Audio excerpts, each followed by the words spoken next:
On today's episode, we're taking a look at some of the all-time great road films. Paris, Texas, Dumb and Dumber, Pee-wee's Big Adventure. We're back, baby.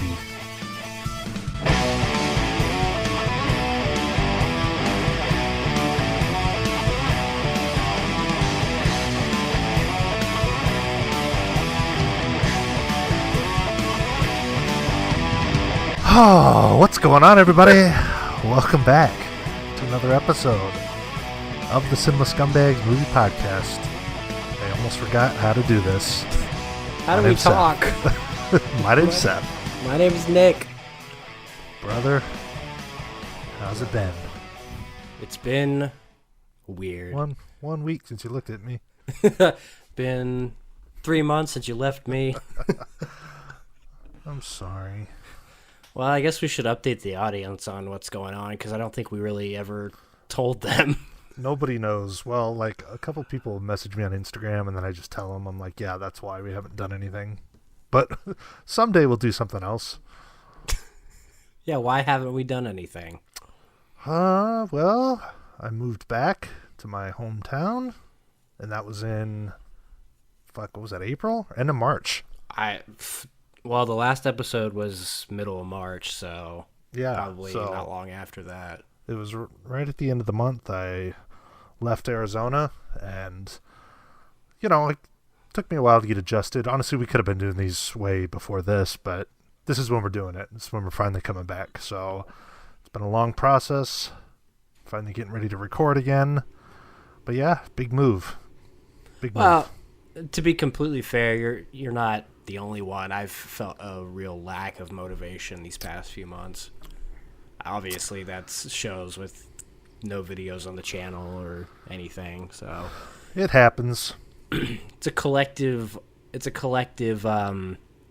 lack of motivation. Well, and plus you moving. So I mean, I definitely was too overwhelmed in the first couple weeks, but I just kind of strayed away from it. But look, we're still here. This is definitely the longest break we've ever taken. We're still here. We're still queer. Yeah, we're gonna try. There's a update that'll go live at some point. So we filmed that Blu-ray update, and I figured it was too long since that one. So I filmed one of myself. And I still haven't put that one together either, so... Oh, so we got two videos. We have two videos, plus the Criterion sale is going to be starting any moment now, I'm sure. Yeah. Maybe even by the time you hear this. July 2nd? Oh, is that what your sources are telling you? Which would be this Friday, unless it's maybe July 5th, which is Monday. Ah. Well, I'd rather kill myself than go to the Criterion subreddits to find out, so I'll just wait for the announcement. I am going to do a video kind of in the style that I used to do, just solo, and post it. Yeah, me too. So, we're going to try. It's going to be different. I mean, we were living in the same vicinity for 4 years while we were doing videos and stuff, so it's going to be different. But, we had a talk before I left that, we want to keep it going. It's been a little adjustment period. Yeah. We're not going to, sit here and promise like we always have that we'll get back to normal, but we're gonna try. We're gonna do what we can. We're gonna try. Yeah, but for those that have been asking where we are and those who still care, we appreciate that you've stuck with us through this turbulent and sometimes all over the place recording schedule, I guess. We don't really have set times for anything. We just kind of do. I mean, back in the day, we pumped them out every week, and it's just, love doing it, but... That was a different time. Yeah, I mean, we're going to try to maintain, and I know it's every time we take a long break, we give this whole spiel about, we're back. Just enjoy them when they come up, keep listening, keep subscribed. Yeah. And there will be content. Yeah. Just stick with us. Yeah. With that being said, thanks for listening. Have a good night. Thank you guys for listening. Over and out from your good buddy Tom, everybody. Good morning, world. And my sources do tell me You're what? The Criterion sale begins on Friday, July 2nd, so Oh my god, I'm so fucking wet. it's probably going to begin before you hear this, because I don't know if I'm going to get this up in 2 days, but we'll see. Well, you'll hear it eventually, and there'll be a sale eventually, and we'll be posting about that sale. Well, now that I live the life of several other blue tubers, so I don't have to pay rent. Now I truly have been a true blue tuber for the past few months when I moved back, so I got no rent bills. You know what that means? Time for some Crites that you'll never watch. $200 worth of Criterions, baby. How many of the ones that you have now are still packaged? 7 Samurai. Oh my god. Put down the fucking Goonies and put in 7 Samurai. It's just like, I started playing Ghost of Tsushima on PS5. It's a PS4 game, but then I started thinking, maybe I should watch that movie. Nah. Nah. This game's going to be about 40 hours. That movie will be 3. I can't make time for that.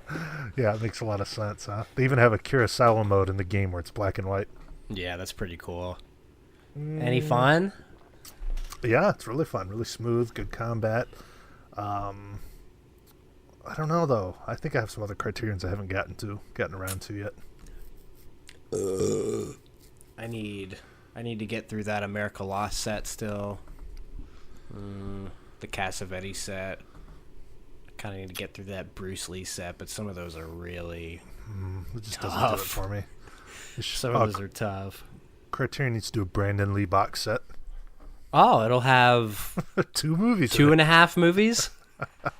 What are you gonna pick up? What are you looking for this go around?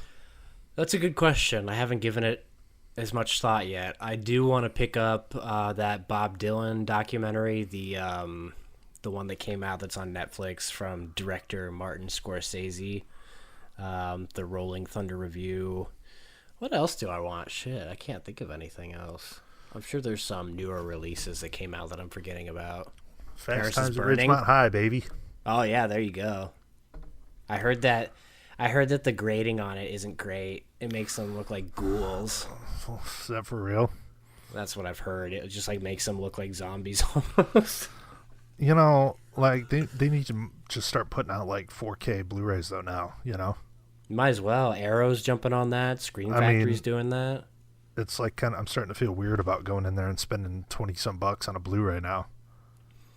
Yeah, I mean it's still a quote unquote boutique Blu-ray, but you know, it's they're not raising the bar as far as film quality. Like things are moving forward, moving to 4K, and they're kind of just, you know, sitting at those 2K remasters or whatever. Yeah, I mean, you know, 20 bucks. It's like you almost feel like, I mean, it's already starting to happen. Like Parasite, you know, it's like, do you buy the Criterion version or do you go for the superior video quality that you can get for like 10 bucks? You know? Yeah, and probably get mostly the same supplements. Right. So I've heard that 4K's clean though. Yeah, I saw it was on sale the other day. I still didn't buy it. I guess it stupid. I guess it just depends on what you're looking for. If you're looking for picture quality, then you go for the 4K, and if you're looking for supplements and supporting a certain company, then you go with the Criterion. $10 for Parasite 4K or $17 for Career Opportunities Blu-ray? You tell me. I can give you my answer, but it's not the same as yours. You get any big Prime Day pickups? I did. What did I get? Oh my god. I can't even remember. Probably nothing of value. Probably not. Obviously not. I can't think of anything. What'd you get? I got the Alfred Bridge on the Hitchcock. River Kwai 4K. What else did you get while I'm thinking? Stand By Me, 4K, Alfred Hitchcock, the Marx Brothers. Really, that's it. I didn't spend a whole lot. Yeah, I got Day of the Dead and Night of the Comet, the Screen Factories. Great scoops. Yeah, Day of the Dead is really fun, but I haven't seen Night of the Comet yet. But I've heard good things. I mean, it's a stupid movie, but it's fun. I don't know how to describe it. It's just a good time. If it has Screen Factory on it, It probably probably sucks. Most of the time, it sucks. Yeah, Carrie sucks. Yeah. Looking at the stuff I have, yeah, it all sucks. Strangers, The Thing sucks. What? As far as like quality of film goes, The Thing might be the best one I'm looking at right now. It's definitely one of the higher quality films. I'd love to get to some of these Blu-rays I've been buying, but I can't quit watching Beavis and Butthead Do America. Oh my god, do you have autism? Could be. That sounds like the quintessential Iowa loser film. Quit dogging on the corn state, baby. Corn State. Dad, you want to touch my breast? Great film. You been watching any movies? I did. I actually watched that on Father's Day. Oh my god. Hi, I like pain. Fucking dagger through the heart, man. I've been rewatching the Harry Potter movies for whatever reason. It's like Don't even. How many times have you watched Goonies since you've been there? It's like they're great, but... How many times have you watched Goonies since you've been in Iowa? It's like they're good movies, but fuck.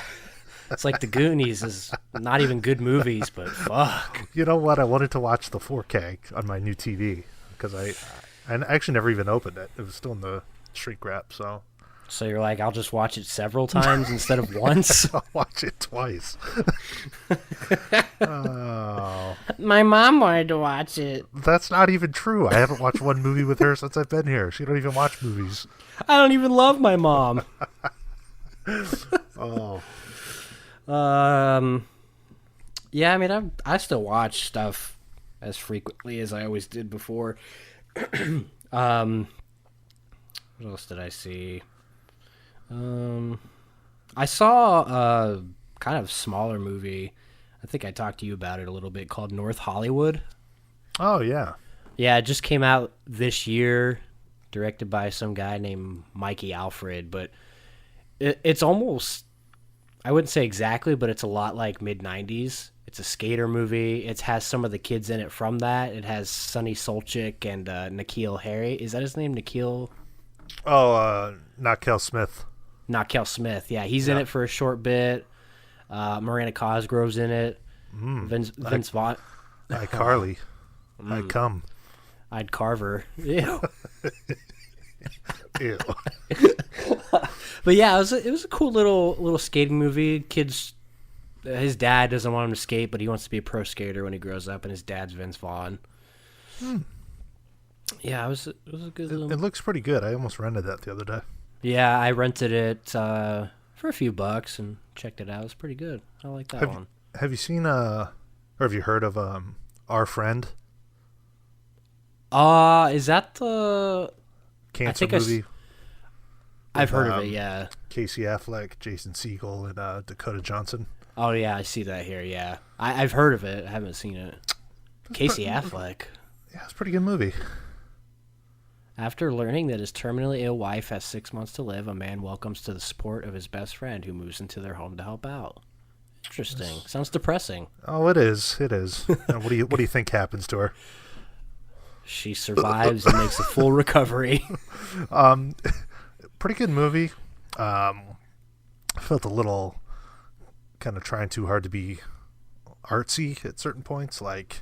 In what way? Like an unnecessary drone shot that every asshole amateur filmmaker in the world has to incorporate. Oh, one of those. Like, there's a scene where, like, Jason Segel is, like, having a spiritual journey, and then for some reason there has to be this drone shot of him out in the desert. I don't know. Sounds familiar. Yeah, other than that, it's, yes, I'd recommend it. Good acting. I like Jason Segel. So do I. I like seeing his cock and forgetting Sarah Marshall. Yeah, it's a great part. Yeah. It's a great movie. My favorite. You know, Casey Affleck is a good actor too, but yeah, he's got the about butt. as much range as Michael Cera. So a ton? None. Have you not seen Good Will Hunting? Have you not seen the expression on his face when he's beating up that guy? Let's be honest, his best work is American Pie. I forgot he was in it. So that tells you. My movie watching has plummeted quite a bit, I will admit. You mean gaming instead? I don't know. I just have had things going on, but I'm trying to get back into it. Yeah. It's also like, I don't know, I got to get my own place and kind of got to get up and running again, Yeah, you're still trying to get comfortable again. Yeah, basically. But, I'm getting there. Been watching some stuff on like HBO Max. Oh, yeah. There's a lot of stuff on there. There is. I've got like all the streaming things now, Paramount and Peacock and HBO, and it's like impossible to figure out what to watch. Especially when you have a collection. Did you get your other movies that you had that were still there when you came here? Yes, I have everything now. There's no shelf yet, but... Do you feel somewhat complete? Yeah, I feel like, I don't know, it's comforting knowing that everything's right in front of me. Like, I wanted to watch The Whackness the other day, a movie I haven't seen before. Yeah, I'll say. Like, I could pick something new. Shit. But I just had to walk into my closet and find it. Wow. And then you came out and were gay. And then I could experience some Olivia Thirlby and Sir Ben Kingsley in beautiful HD. No Josh Peck. He's a horrible actor, but I love the movie. He's bad. I want to do like I don't know. I'd love to do like a commentary on that because some of the lines that come out of his mouth are just like, oh fuck, it's so bad. But I love the movie. Delivery. Yeah, like I don't know. There's this part where it's not gonna make any sense in context, but like Olivia Thirlby walks up to him and she's like, "Hey, Shapiro," and he's like, "Yeah, Steph, what up?" It's just like it's really hard. You just got to see it. He's like trying to be cool. Yeah, at least like trying to get that 90s sort of gangster talk, but I love the film, so I can look past it. Yeah, well, I'm happy for you.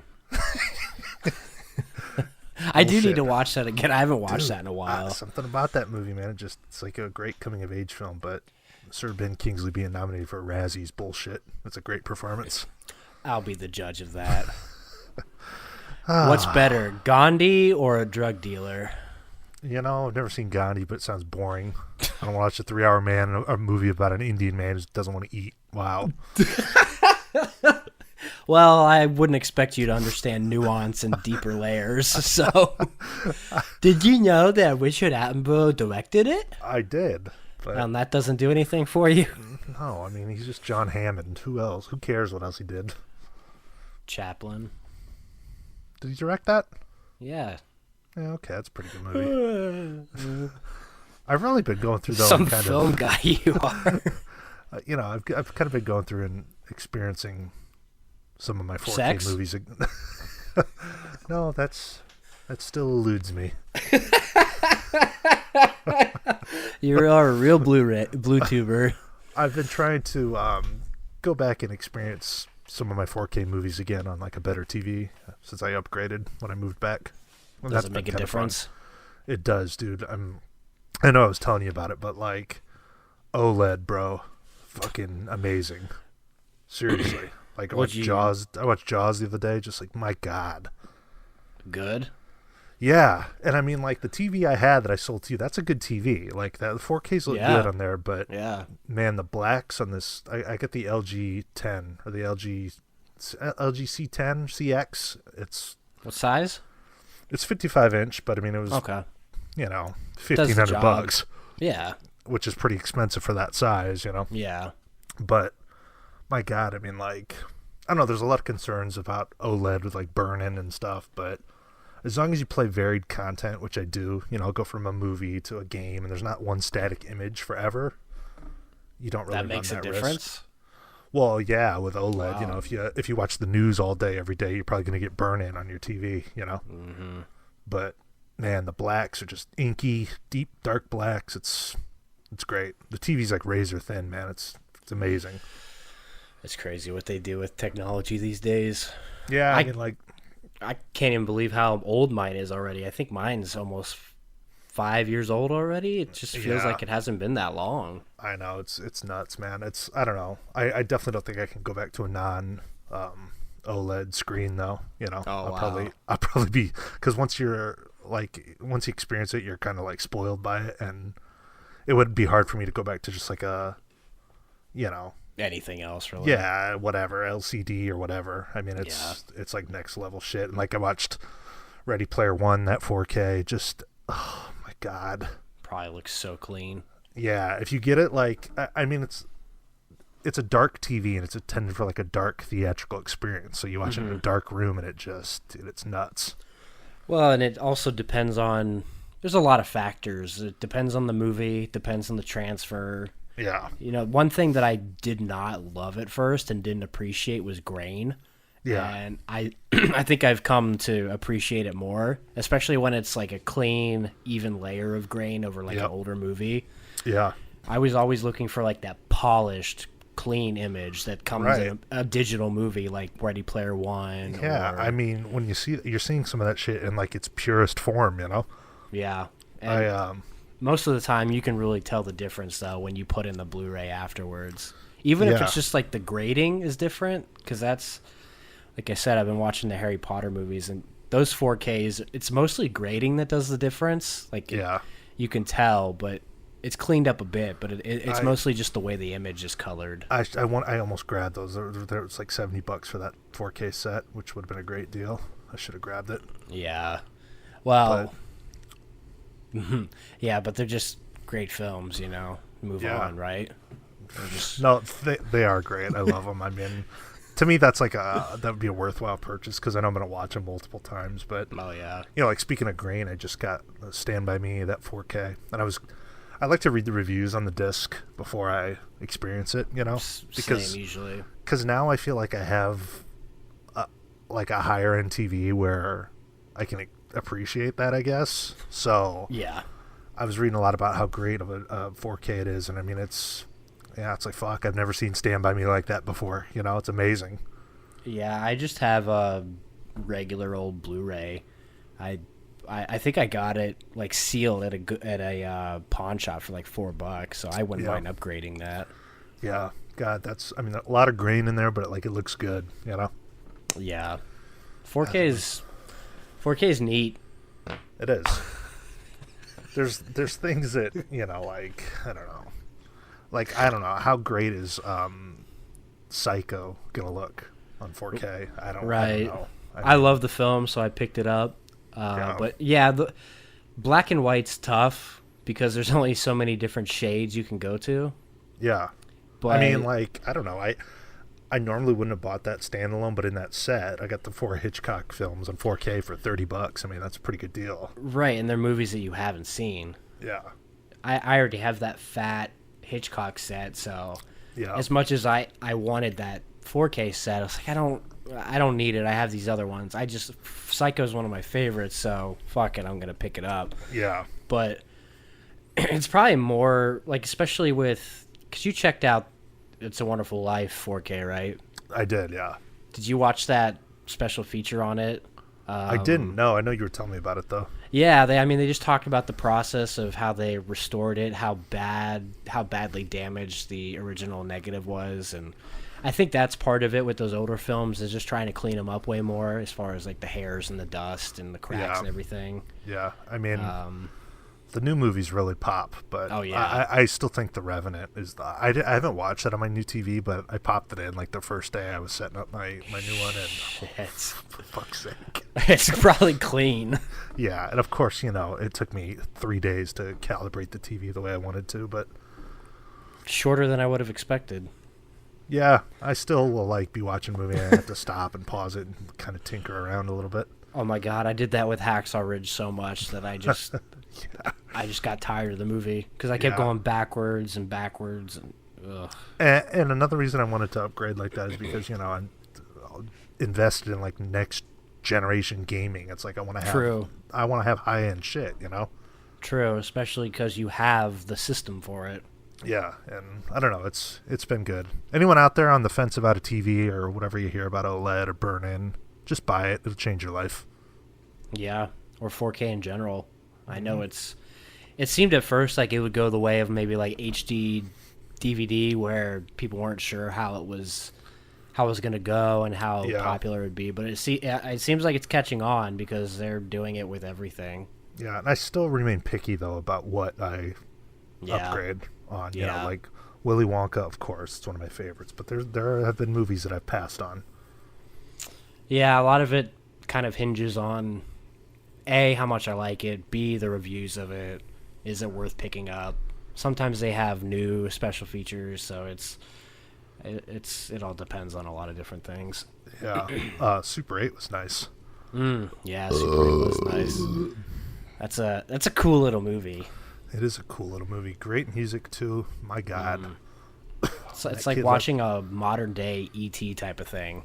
It is. When that kid lets go of that locket at the end. Oh my God. Man.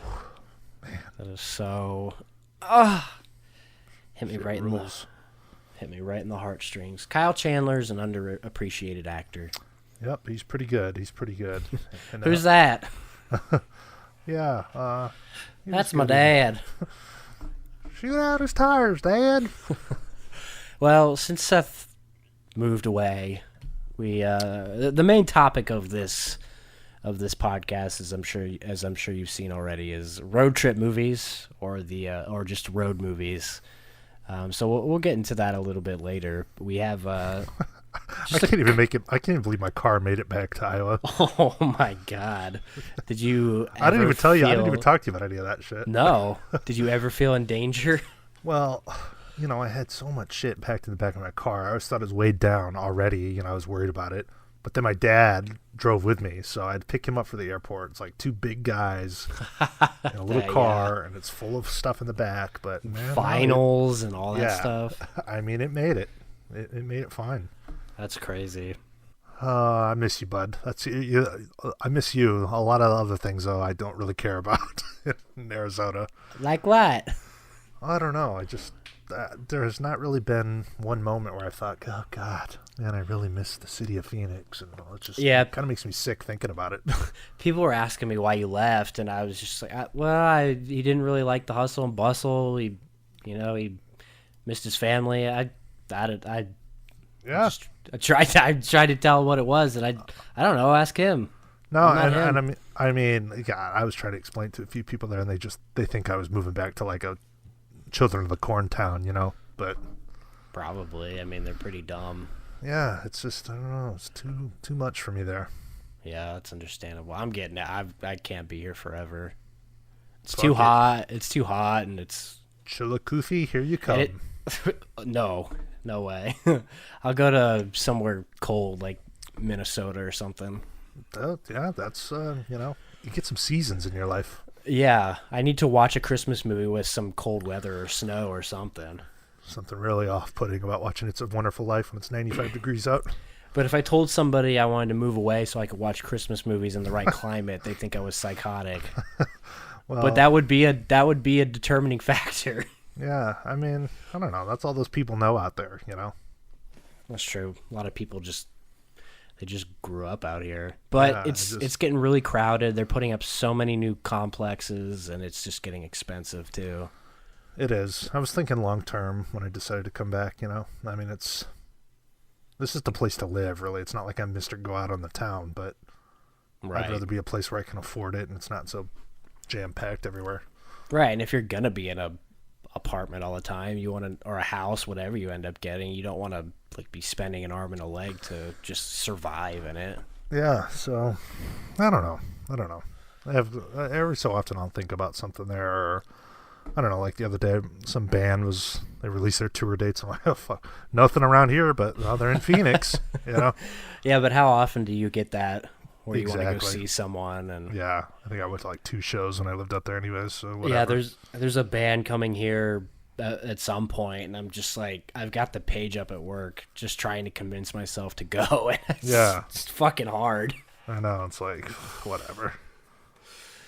Well, we do have a couple bits of news that we kind of talked about. We have a death in the family. This one's a little old, but I know you like this man quite a bit. Rest in peace to Warren Beatty. No, the better Beatty. Ned Beatty. My son's going to Notre Dame. And that's all he's known for. And I'll use the pink bear in Toy Story 3. Lotso? Yeah. He was? Yeah. Oh my god, this is a real travesty now. Yeah. I thought he was just in Rudy. I was like, good riddance, man. The only travesty is that they kept making more Toy Story movies after the first one. 4's good. It's okay. It's okay because I said so. Yeah. You're defiant. Some Cornhusker in Iowa says it's okay. That's what it is. It was great in Deliverance. Great rape scene.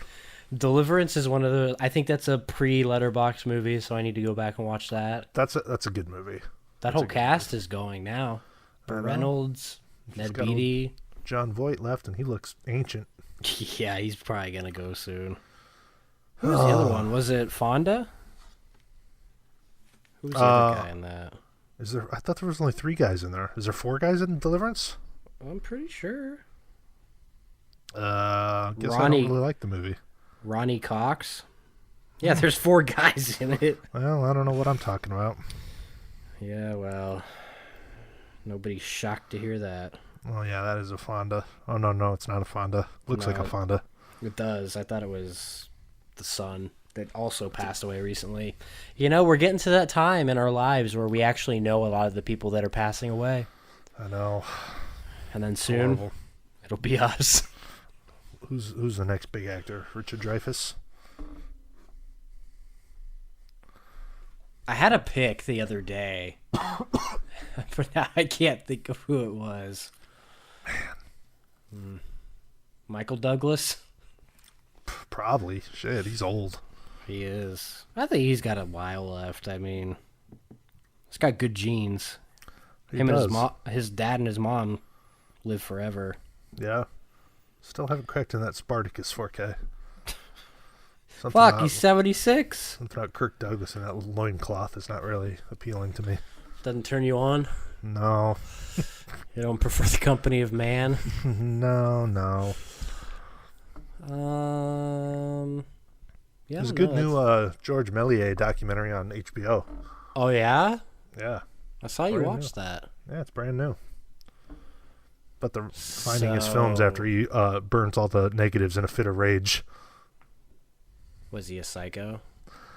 Something happened where he got like all pissed and discouraged that he went outside. He burned all the film reels. Yeah, I mean, didn't he have troubles with like studios? Yeah, it's pretty fascinating. Honestly, I learned a lot of stuff about him. I'll have to watch it. Good hour-long watch. But then it's gonna make me want to watch Hugo and then Trip to the Moon. So what? That shit's great. I know. I just get in mood sometimes. Trip to the Moon. Where's that Criterion? Oh, I'm sure it's coming. That's for sure. I know you put this in there. Hocus Pocus 2. Officially announced. It's a real thing. It used to be one of those Facebook posts that people got excited about and never existed. But now, it's for real. It's for real, and I hate to say it, but... for really gonna suck. There's no way that's gonna be a good movie. I don't know. Like, I want to see Max Dennison and that hot Allison, and I want to see Vanessa Shaw. Yeah, and Thora Birch's yabos. Thora Birch's smoker's face. Smoker's face for sure. I don't know. The plot is something like 3 teenage girls. It's like too many women for me. Well, the original was like a product of its time. Like, it works in the 90s. Now, it seems stupid. I mean, dude, I'm gonna watch it. Look, really, the one thing I'm looking for with that is that it has a good Halloween feel to it. True. Because that's why I like the first one. Like, the first one's not a good movie, but it's awesome Halloween movie. Yeah, it's like the most Halloween feeling thing out there, and it really captures the vibe. So we'll see. I don't know. I'm intrigued. Do they do Halloween right in 2021? When does it come out? Next Halloween. Oh wow! I don't expect it to have like a massive budget. Is it like an official thing? Are they going to put it on Disney Plus? It's like Disney Plus, yeah. Yeah. No theatrical. Who knows? I don't know. I mean, Yeah, I I guess would assume they'd give him as much as they could. That's a pretty big cult sort of film now, you know? people love that. But it's like, are we going to get Doug Jones back as Billy? You have to. Are we going to see whoever the guy's name is that played Thackeray Binks, even though he already passed over to the afterlife? Well, he could come back. I mean, it's a movie, about witches. Yeah, they could do whatever they want. Are we going to see some hardcore sex scenes with Thora Birch and Vanessa Shaw or those Yabos? Hopefully. An orgy of ghostly proportions. I'm sure this is going to be another scenario where they should have made the sequel, about 15 years ago. I don't know why they didn't. I mean, was it not... it's popular now. Was it not back then? Well, I feel like every year it gains a little more steam, Yeah, so, that's true. I don't know, but... I think it's just part of people wanting to more and more relive their childhoods as they get older. Yeah, I'm intrigued by it. I'll watch. I don't know if they'll still be able to make Sarah Jessica Parker look as hot nowadays, but... Yeah, or Kathy Najimy. Yeah, Peggy Hill. Oh, yeah? Yeah. Who's that? You don't know shit about Mike Judge's creations. I don't, but you obviously obsess over them. King of the Hill, buddy? What are you, dumb? Office Space is cool. Oh, speaking of news and Mike Judge, and Office Space is cool. Another big piece of news. Paramount Plus is the new home of Beavis and Butthead, and we're getting a new movie and a new series. And That's I can't cool. wait. That's cool. I can't wait. For fans of it. It, Is that something that plays in modern times? Well, they tried it, I don't know, maybe 6-7 years ago now. They rebooted on MTV. In the original Beavis and Butthead, there was scenes where it would cut to them on the couch and then it would splice in a music video and they're making fun of it. But since MTV doesn't play music videos anymore, in the reboot, they were doing commentary on Teen Mom and shit. And I don't think it really hit with the modern MTV audience, so it didn't last. But well, I think the people watching Teen Mom are not watching Beavis and Butthead. Right. I just don't think MTV worked for it anymore. But I think maybe Comedy Central or something. I think the series is going to be on Comedy Central, and the movie's coming to Paramount Plus or something like that. But cool. I don't know. It's interesting. I'm a big fan. What's it about? Two dopes. No, I mean the movie. Oh. There is no plot yet, but if you've anyone who's seen Beavis and Butthead Do America, it doesn't take much of a plot.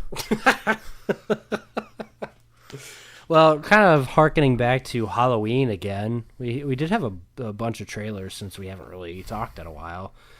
But one of the cool ones that came out the other day was Halloween. Oh, God. This is just going to be my whole reaction to the new Halloween trilogy is just going to be polarizing the whole time. I'm never going to be able to figure out if I like it or not. But that's good because then it means you'll keep watching it to try to figure it out. I mean, it looks exactly the same in tone as the 2018 film, which... It looks dark as fuck.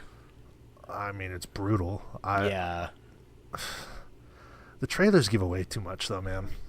That trailer showed everything. Yeah. And obviously, it's going to start right at the end of the first one.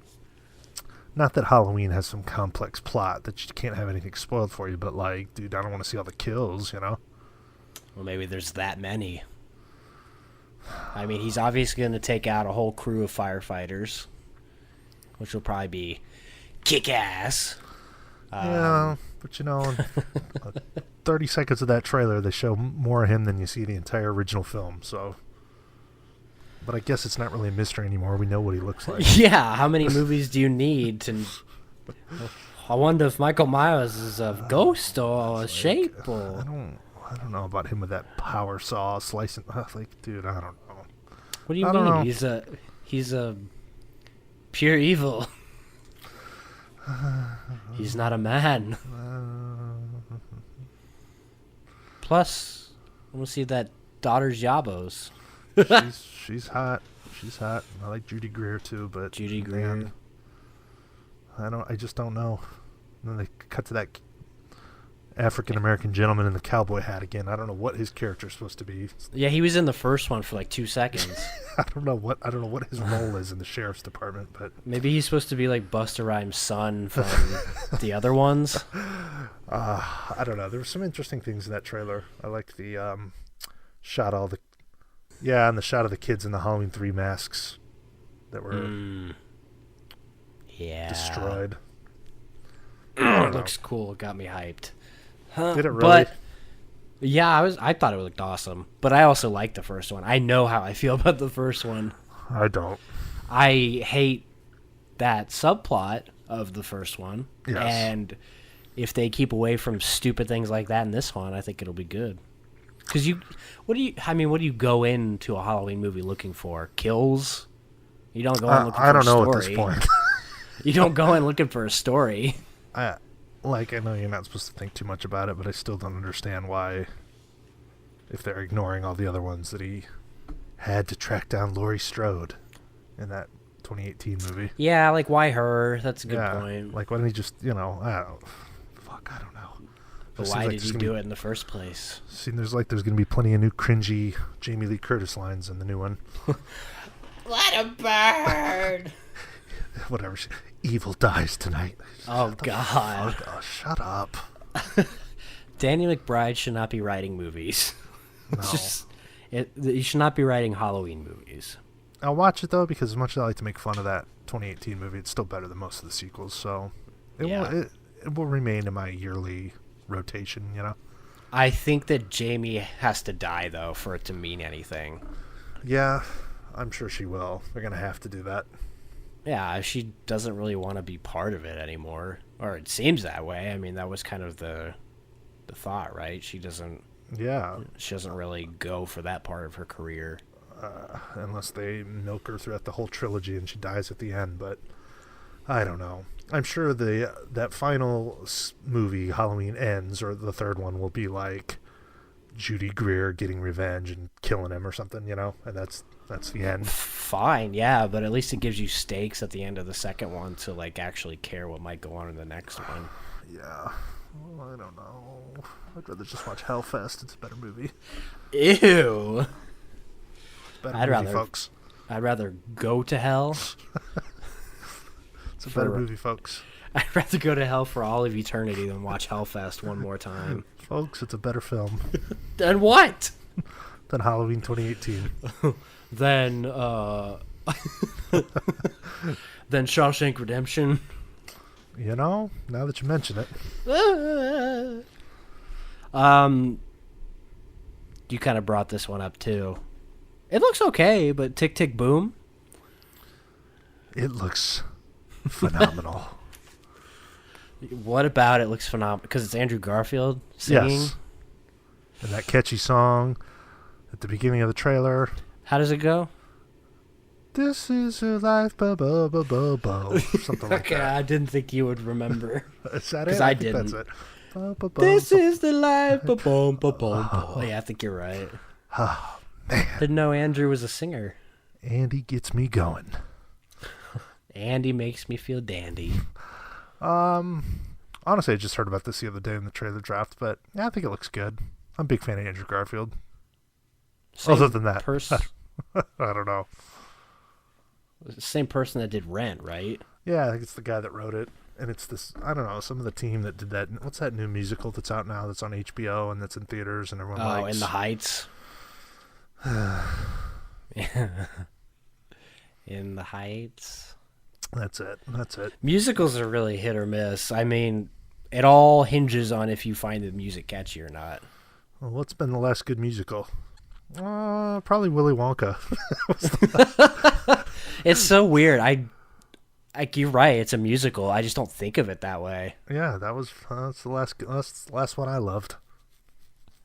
I'm sure there's another one in there somewhere. Oh no, South Park, Bigger, Longer, Uncut. That's the last great musical. Oh my God. Lion King, Aladdin, Beauty and the Beast. Oh yeah, live action Aladdin. That's the last good one. Yeah, Les Miserables.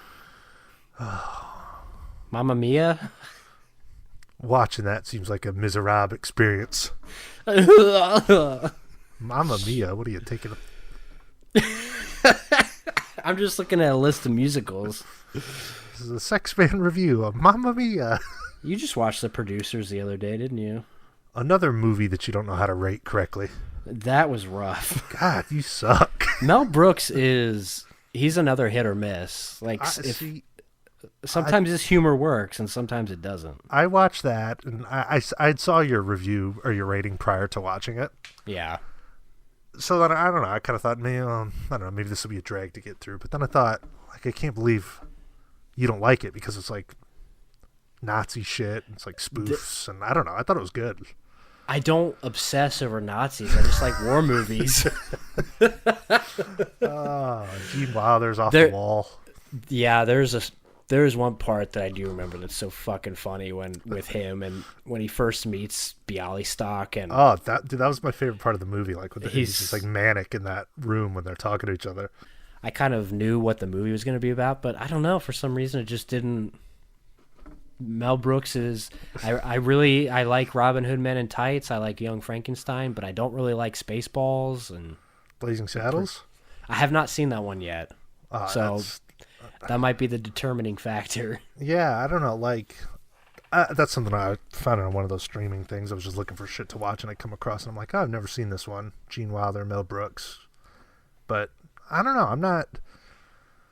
I like him. I think Young Frankenstein is his best. Spaceballs is not my favorite because I'm not a big Star Wars fan, so I don't really appreciate it.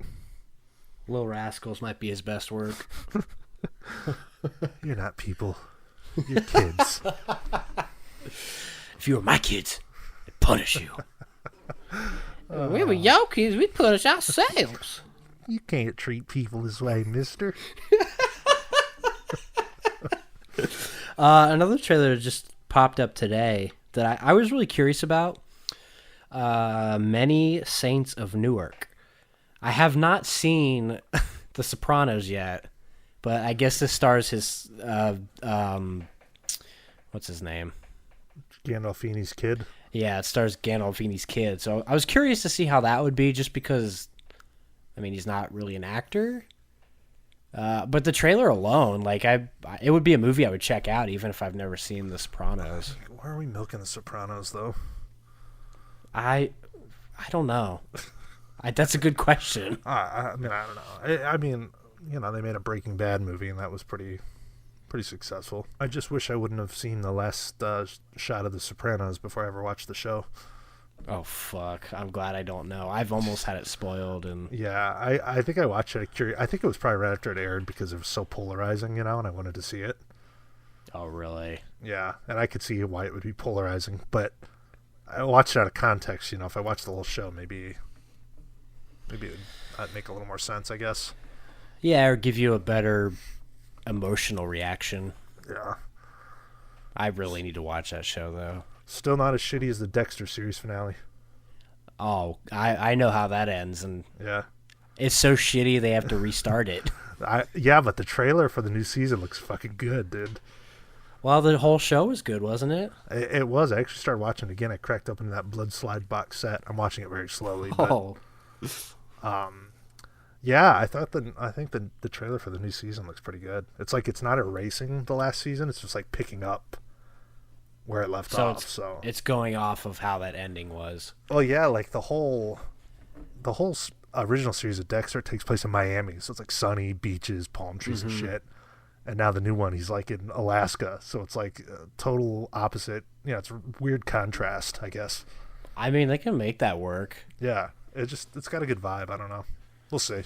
Yeah, there's too many shows. It's already tough to get to the movies you want to. Like watching a show is it's exhausting. You just yeah, I saw that trailer for the new Dexter season, so then I'm like, okay, maybe I should rewatch it again. And I'm just like 4 episodes in, I'm enjoying it, but it's like, fuck, this is gonna take forever, dude. And the episodes and then 50 minutes a pop. It's like I got 6 seasons or whatever. Yeah. Oh, also, real quick, I had another thing. This was probably old news at this point, but did you see that Luca Guadagnino is stepping away from the Call Me by Your Name sequel? No, I didn't see that. Yeah. I mean, is that even going to be made now because Army Hammer's eating people? And That's a good question. I don't. Probably not. I mean, it'd be weird to recast him. He went to. He checked into rehab. Oh, good. I hadn't heard anything about what was going on. Why did he step away? I think that was part of it. Yeah. I mean, that was probably most of it. They don't need to make a sequel, anyways. Well, isn't there sequel books? I think so. Yeah, there's a novel. Like it's not like it's unnecessary, but yeah, I don't know. I think it ends well. It does. Like if they didn't make any continuation, it'd be fine. It's a great piece of gay cinema. Yeah. Yeah. Yeah. Till Army takes a bite out of your cock. Call me by your body part. Ew. Army. Well, I guess we should jump. Into our main topic for this evening. Well, if you're sure. Better be. Okay, well, so we're going to be talking, like I said, road movies or road trip movies. We have an eclectic list. At first, you might not think some of these count towards road trip movie, but I'll be the judge of that. There are only so many we could talk about, even though there's some good ones on the list. So, what is a road movie? What is a road movie? A movie where the characters at one point find themselves on a journey that involves being in a car or a train or some other form of... No, this is my definition. Or some other form of transportation, and they have some sort of journey that revolves around being on the road. Very good. I had a whole paragraph, but that's very good. Well, you can read your official definition. That's just No, me. it's okay. That was good. That was pretty much it. I mean, it's pretty standard. It's a... That's how I would sum it up, I guess. Yeah, that's good. That's perfect. The setting includes not just the close confines of the car as it moves on highways and roads, but also booths and diners and rooms and roadside motels. Yes. All of which helps to create intimacy and tension between the characters. Now, I don't know about you, but I love a good fucking road movie. I love to fuck a good road movie too. You know, because they don't get stale. You're always in a new environment. Something new's happening. And usually you get a lot of good dialogue because there's a lot of downtime. You do. Like Dumb and Dumber, some great dialogue in there. There are two main narratives. The quest and the outlaw chase. I think most of them are a quest of some sort, whether it's like a simple task or like some long journey. Yeah, I mean, it's a standard plot that screenwriters use for a lot of different things. It is a type of Bildungsroman. It's a story in which the hero changes, grows, or improves over the course of the story, and it focuses more on the journey rather than the goal, which is very true. Usually people grow and change over those journeys. Yes, they do. So I don't have an entirely massive list like I usually do for these sort of topics, but there's a lot of good ones we can talk about on here. And as I said, they're all differing in genre and everything, but they all have something in common, and that's the road. That's being on the road.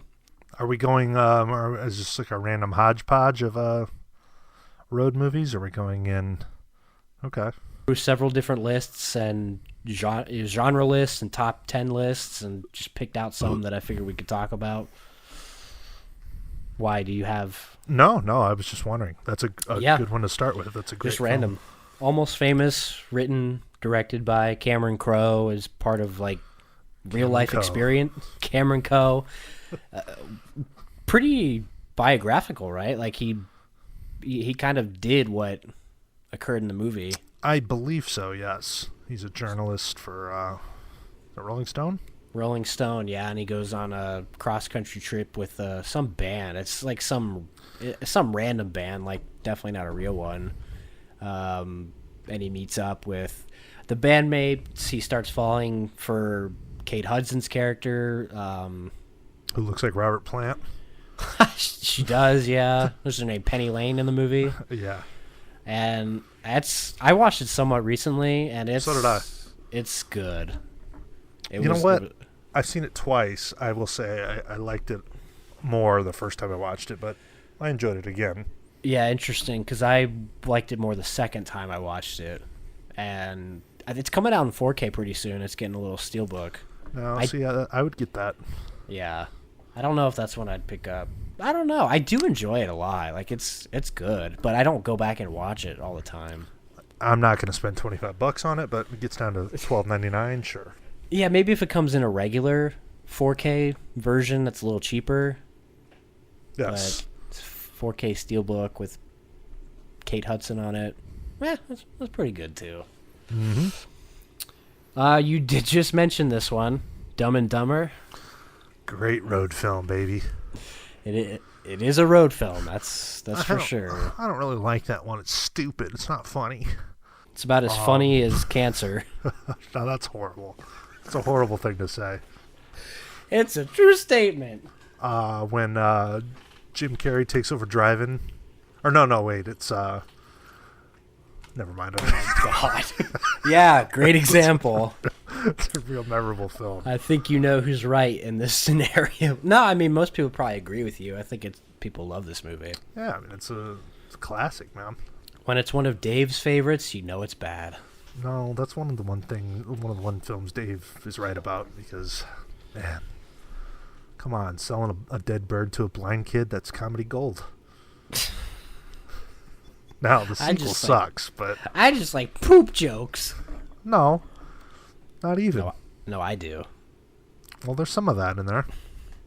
There's a lot in the second one. Now, that's horrible. Isn't there a Breaking Bad quote in that, or a Breaking Bad thing in the second one? Yeah, there's a scene where a guy's making meth in their apartment. Ugh. It's just a shitty movie. But the first one of the all-time great road films, driving around in the Mutts Cuts dog van. Come on, it's great. Do you think there's a chance? I love it. Jim Carrey takes over driving for the night and takes the wrong exit. They're like 1,000 miles out of the way. It's great. Sounds more like a headache than anything. Yeah, it's great. Well, I'm happy you enjoy it, and I hope it brings you great happiness and peace throughout your life. Great scene at the diner with Seabass, the villain. Come on. Did I get rid of that? You sold that movie? No, I still have it. I kept it just in case I go back and have an epiphany or something. It'll click one day for you. I think it's got... Big Lebowski did, so maybe it will. Now, there you go. But Big Lebowski's the superior film in terms of film quality. True, very true. I like Dumb and Dumber more, though. It's easier. 5 stars? Dude, it's a comedy classic. One of my favorites. Christ. Look, sorry Anthony Hopkins isn't playing a dementia patient in it, okay? Well, maybe it'd be good. I love my mommy. Yeah, that movie's more funny than Dumb and Dumber. I love mommy. I love my mommy. Yeah, that's what happens to dementia patients. They go infantile. What do you... It's better than movie. Can they just make a cohesive, straight plot? Like, why do we got to cut in between and out of time frames? And I feel like I had dementia watching the film. That's the point, you idiot. That is the fucking point, is you're supposed to feel that. No, I actually like that movie a lot. Did you watch it? Yeah. Oh, okay. I love my mommy. My mommy. I love mommy. Shut up. I'm tired of you bullying Anthony Hopkins. Anytime you drop a 5-star, I'm keeping a reference of it. I just thought it was a nice, swift, quick. That was a good movie. And I do know that was the point, to make you. They did a good job of capturing, because I was confused a couple times. I'm like, what the fuck is real and what's not? Right. It's almost like a psychological thriller or something. Yeah, it was almost kind of spooky in some parts. But... yeah, it's fucked up. And Imogen Poots. Ugh. Oh man. Like to get in her poots. Mm-hmm. Something about her last name's a little off-putting, but that's nice okay. Fart cannon.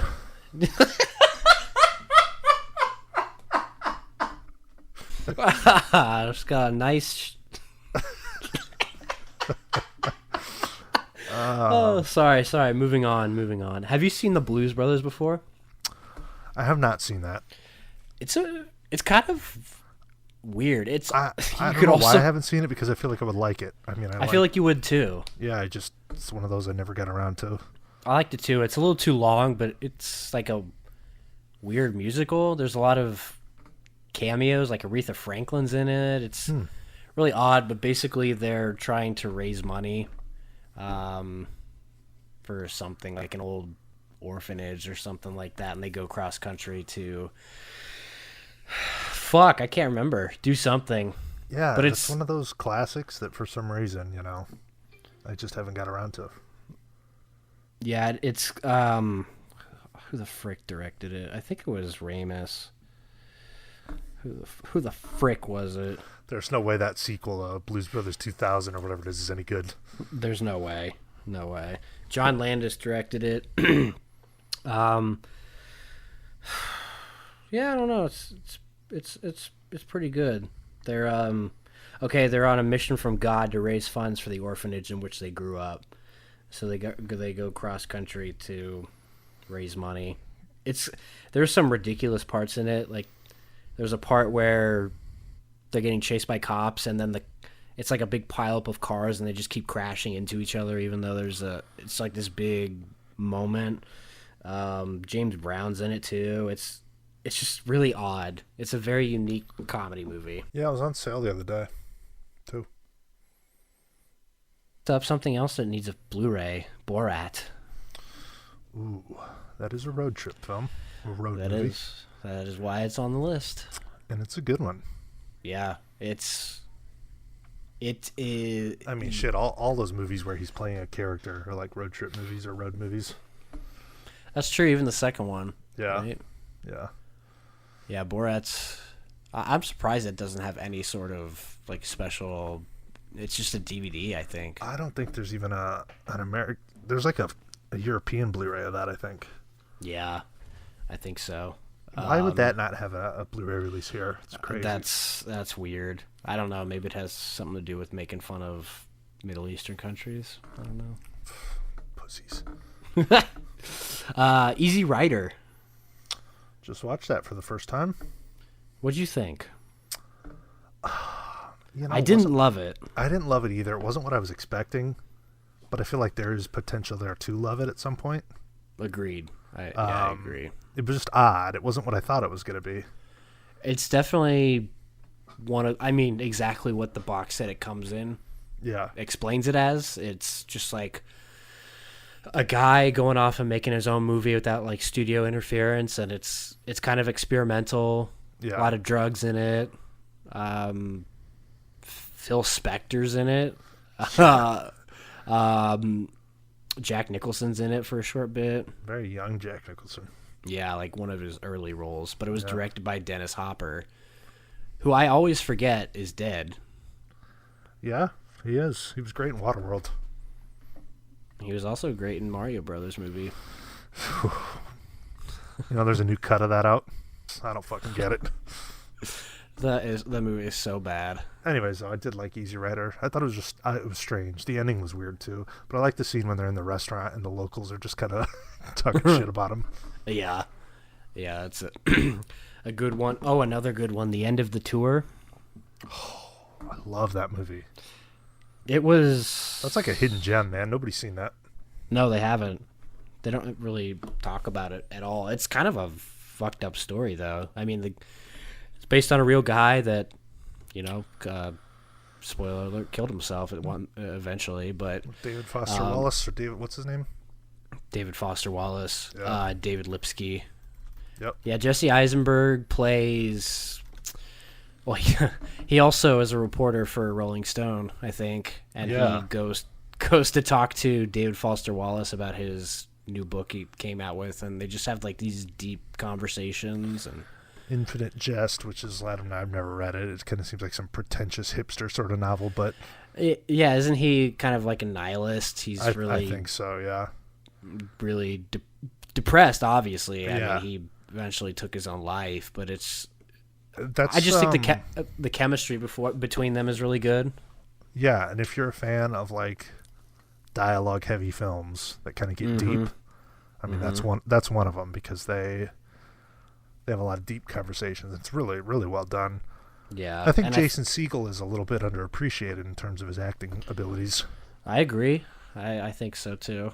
But it was directed by the same guy that directed The Circle. God. How do you fall off that much? I don't know. But before the end of the tour, he did The Spectacular Now. Well, so he's done one good movie. And then he also did something called Smashed with Mary Elizabeth Winstead. That's a good movie. So he's done two good movies. It's a good film about alcoholism. Yeah, they're... so would I. They're like that is a pretty good, like, I don't know. I got that Blu-ray somewhere. They're like a young couple, but they're just drunks. Oh, both of them are? Yeah. I think. I've only seen it once. I think they're both like, and one of them cleans up and the other one doesn't. So I think it's maybe her. Yeah, it says they both have a shared fondness for music, laughter, and getting smashed. Yeah. Interesting. I'll have to check that one out. I would definitely like to smash. Well, Aaron Paul never really he doesn't really have a career after Breaking Bad, so. I guess you haven't seen Need for Speed, buddy. You're right, I haven't. I've never played the games either, and I'll keep it that way. Oh, speaking of idiots, Into the Wild.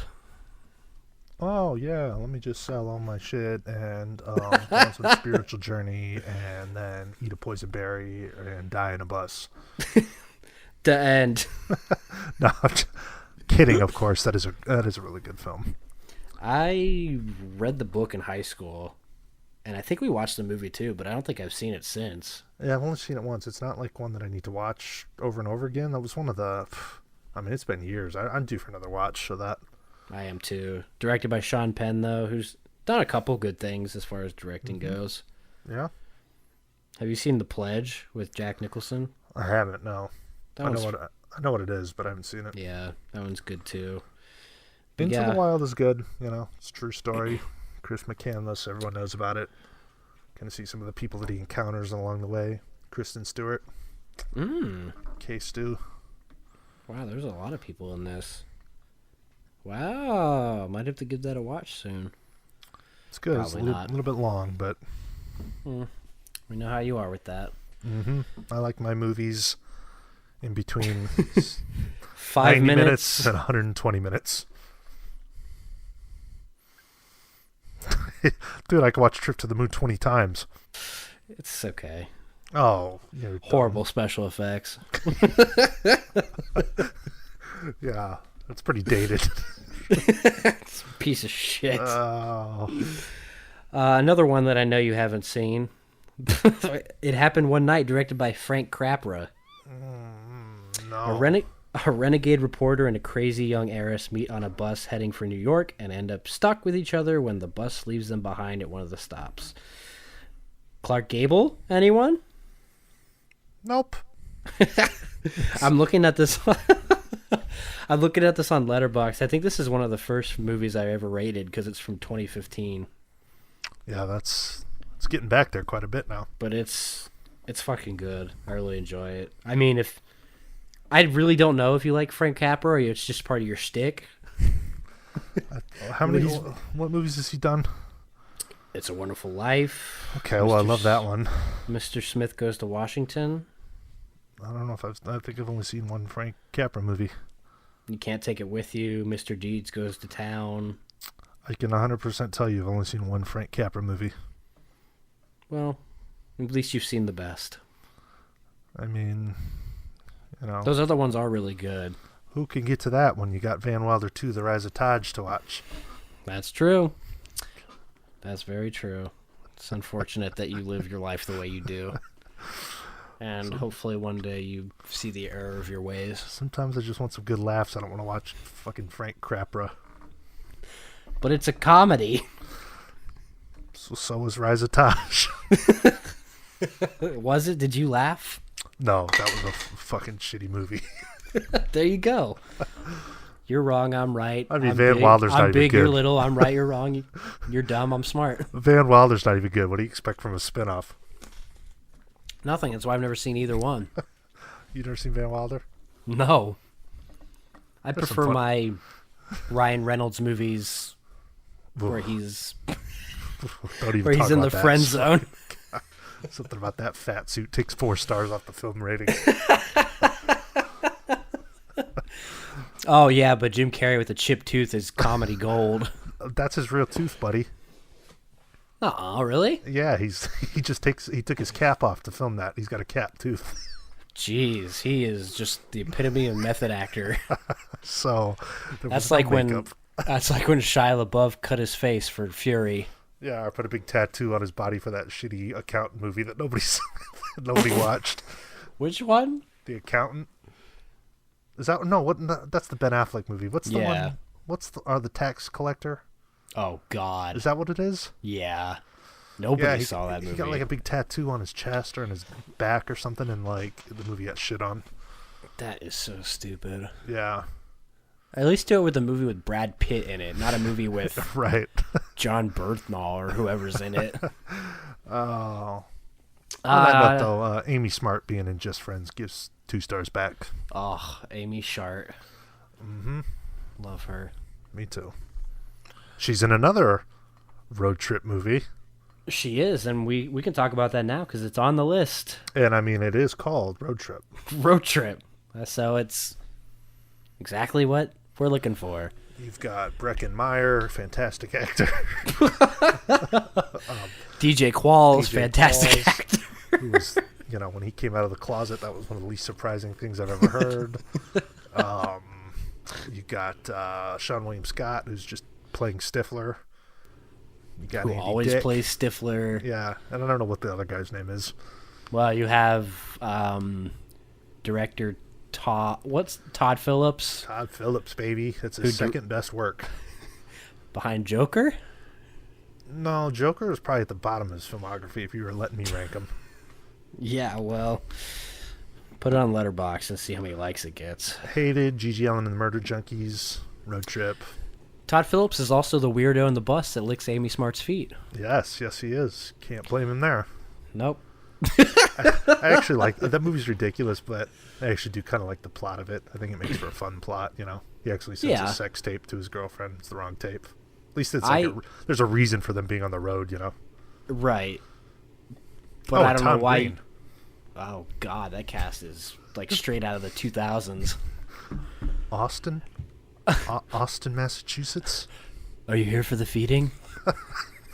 I don't usually like those kind of movies, but there's another one on this list we'll talk about where I feel the same way, where it's just like raunchy comedies. Yeah, those aren't my favorite, but something about that one, I think it's fun. I go back to it pretty often. I enjoy that one. And another one, Sex Drive, which is a road movie. I think me and you are the biggest supporters of that film.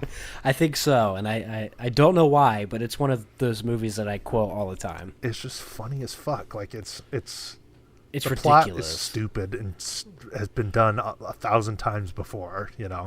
I don't know if it's as funny without that unrated, ridiculous cut where they just put in women's tits and cock, and there's just something about the weird, I don't know. It's an odd movie. Like Clark Duke is some sort of playboy character. Like who came up with that idea? But it works. It works. Fall Out Boy's in it. Fall Out Boy. Just a weird scene with the Amish, and that's a fucking fun movie, man. I love it. It is. James Marsden too. My God, great performance. Yeah, something that I don't think ever did. No, and that's funny because that's what I know him from. That's what I think of when I see him. We love the film, quoted all the time. Andy and Randy, great characters. I'm gay. The dad flips the plate. Oh my God, Juicer! Thank you so much. Rex, I think you're right. I think I might be getting a little gay. Cyclops. No way. No way's my little brother taking it to the chili ring. Genius, folks. Oh man. And Amanda Crew, who's like an underrated baddie. Oh, that's for sure. And that guy that Matt's working with. What's his name? Good point. What is his name? I don't know. Oh God. Well, that tells you everything you need to know. Dave Sheridan. Dave Sheridan. And then whatever her name is that plays Miss Tasty. Ian? Katrina I was. Bowden. Oh yeah. Oh, I was sure you were standing me up, but here you are. it's a little disturbing how good that is. So, Miss Tasty, what's your name? How about I tell you after? Just take your fucking clothes off, asshole. You know who? Never mind. You gotta say it now. You know who Ian reminds me of? No, who? Dave. Really? I'd eat your asshole, you know. Really? Really? Oh, too much time spent on sex drive. That funny shit in that Wes Anderson trailer where that guy says, really? Dude, that alone makes you want to see the movie. I had no interest until that clip. You're fired. Really? Anyways, though, folks, Sex Drive is fantastic. This is a movie I checked out for the first time recently after we lost another member of the family, Charles Grodin. But I watched Midnight Run. Never seen that, but I've seen Clifford 20 times. I'm surprised you've never seen Midnight Run. Charles Grodin, Robert De Niro. Who's in that? Sybil Shepherd? Robert De Niro. That's really it as far as like known people that I know about. Guess I was thinking about something else. Yeah, I mean, I think it's on HBO Max. I think that's where I watched it. Okay. You know what's weird about Charles Grodin is like... He was actually bald like his most of his career. Did you know that? That's all fake hair? Yeah, he wore toupees. I never knew that. Well, or wigs. I was like doing the math, you know, how old he was when he died or whatever, and I was watching Clifford, which is like 1994, 93 or something.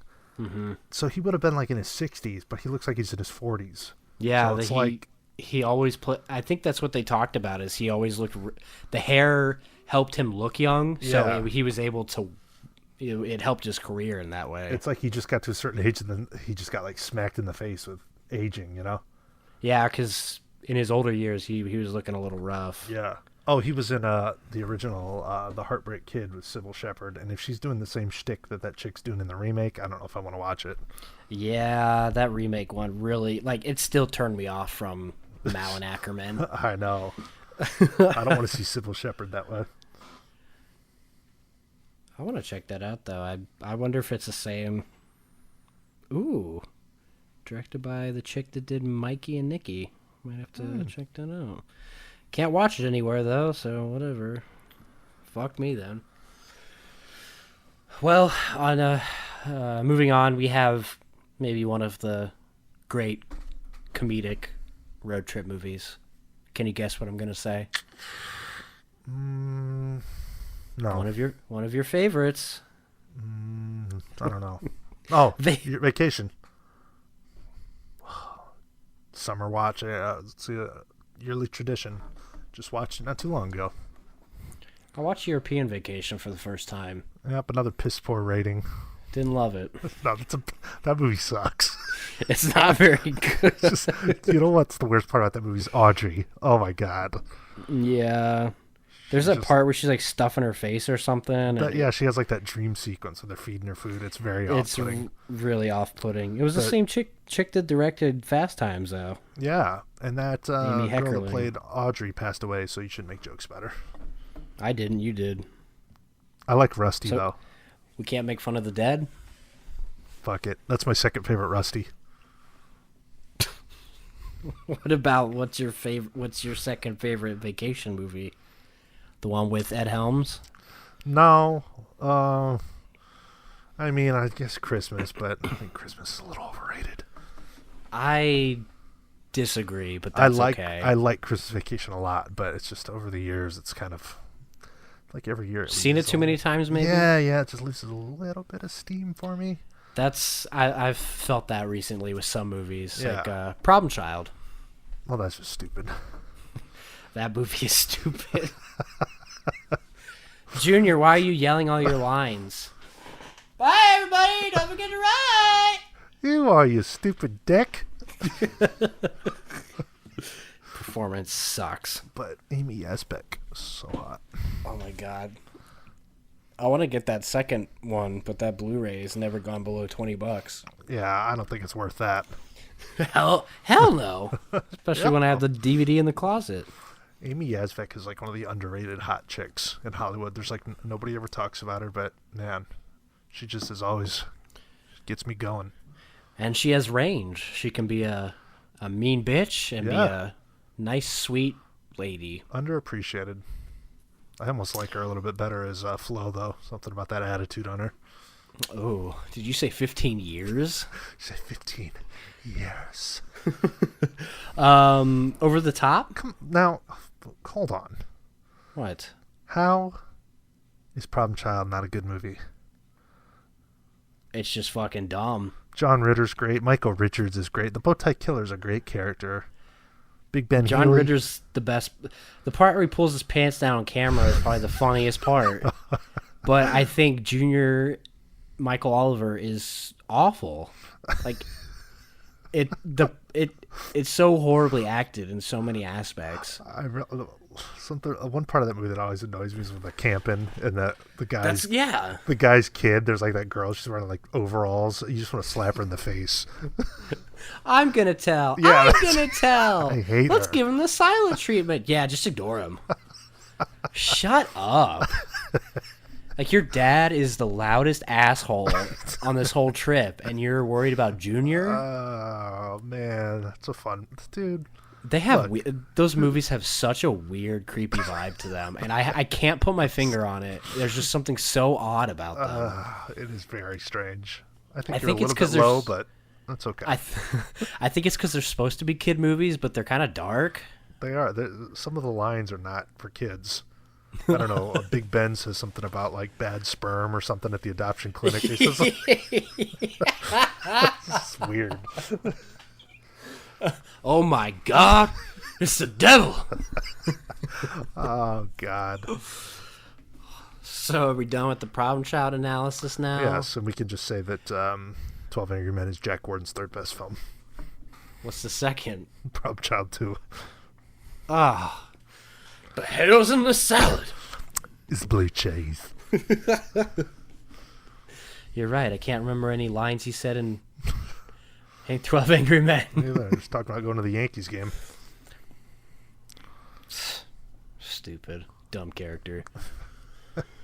Anyways, Over the Top? Only seen it once. I don't really remember the road trip elements, but, you know, for an arm wrestling film, it's not bad.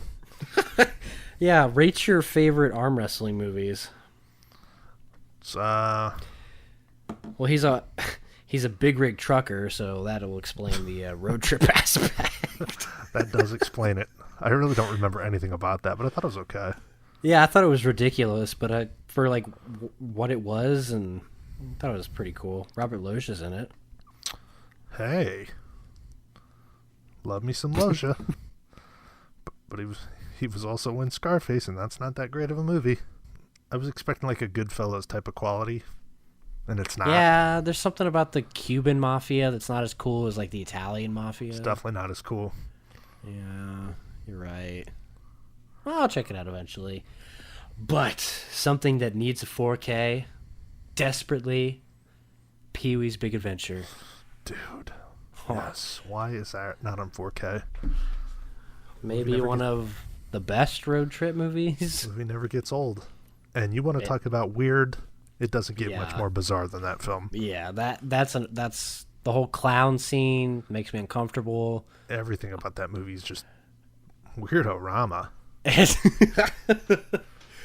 Yeah, I mean, we've talked Pee-wee to death because it's kind of a staple of the channel and the podcast and everything. But yeah, Pee-wee's Big Adventure is just quintessential road trip movie. Well, speaking of the Pee-wee and Pee-wee's Big Adventure and Pee-wee's Playhouse, we lost another member of the family. John Paragon, who played Jambi the Genie, who also appears in Pee-wee's Big Adventure. He's the guy in Warner Brothers with a high-pitched voice. Yeah, stage left. He passed away. He also wrote a lot of that stuff, so it was kind of sad. He wasn't very old. How old was he? 67 or something like that. Gone too soon. Rest in peace, Jambi. But yes, we need a 4K for Pee-wee's Big Adventure. Such an odd So I don't even know how to describe that movie. I could talk about it for hours. It's just weird. It's bizarre. But that's what you get from the mind of Tom Burton. Yes. Fantastic. Planes, Trains, and Automobiles? Yes, that's a good one. Thanksgiving classic. Yeah, I was going to say quintessential Thanksgiving viewing. I think it's it's kind of become a yearly watch for me. It's grown on me. Yeah, I used to not be the biggest fan of it. I agree. I think at one point I used to like the remake better, the Due Date. Oh my god. That was way into like the beginning of my film watching. It's just lifestyle. funny how like that entire movie's like family friendly, and then you get to the part where Steve Martin's in the airport and he's chewing out the lady from Ferris Bueller, and he he starts dropping the F-bomb. It's just like, what the hell? Comes out of nowhere. Kind of like Chevy Chase and Christmas Vacation. Yeah, a little more vulgar. Yeah, he's got an outburst. Yeah, but yeah, that's a good one. Growing on me a bit. American Honey. Dude, underrated gem, masterpiece. Not even a hidden gem; it's just a masterpiece. Yeah, it's dirty. It is dirty. You don't want to take a shower and never listen to shitty rap music again. But look. No. Okay, I mean, it maybe runs a little bit long, but I don't know. I love it. Riley Somebody Keough, has to. She's got that kind of sloppy, dirty look to her, but it works. Elvis Presley's granddaughter. Yes. Her brother put a shotgun in his mouth like a few months ago. Oh, that's terrible. Yeah. I like her though. So do I. Did you see that movie that that's out now? I don't even know what it is. She's doing like this weird like ghetto accent, and it's like it looks horrible. What's it called? I have no clue. It's out like in theaters right now. It's like her and this other chick, and it's based off something, but I don't know. I just saw a trailer and I was so put off by it. I have no clue what it's called. Yeah, I don't see anything here. I'm looking at her filmography, but I don't see anything. It's like brand new out right now. And I stumbled across the Zola? trailer. Yeah, that's it. And I'm just like, what in the fuck is this? The way she was talking is so like, ugh. I like her though.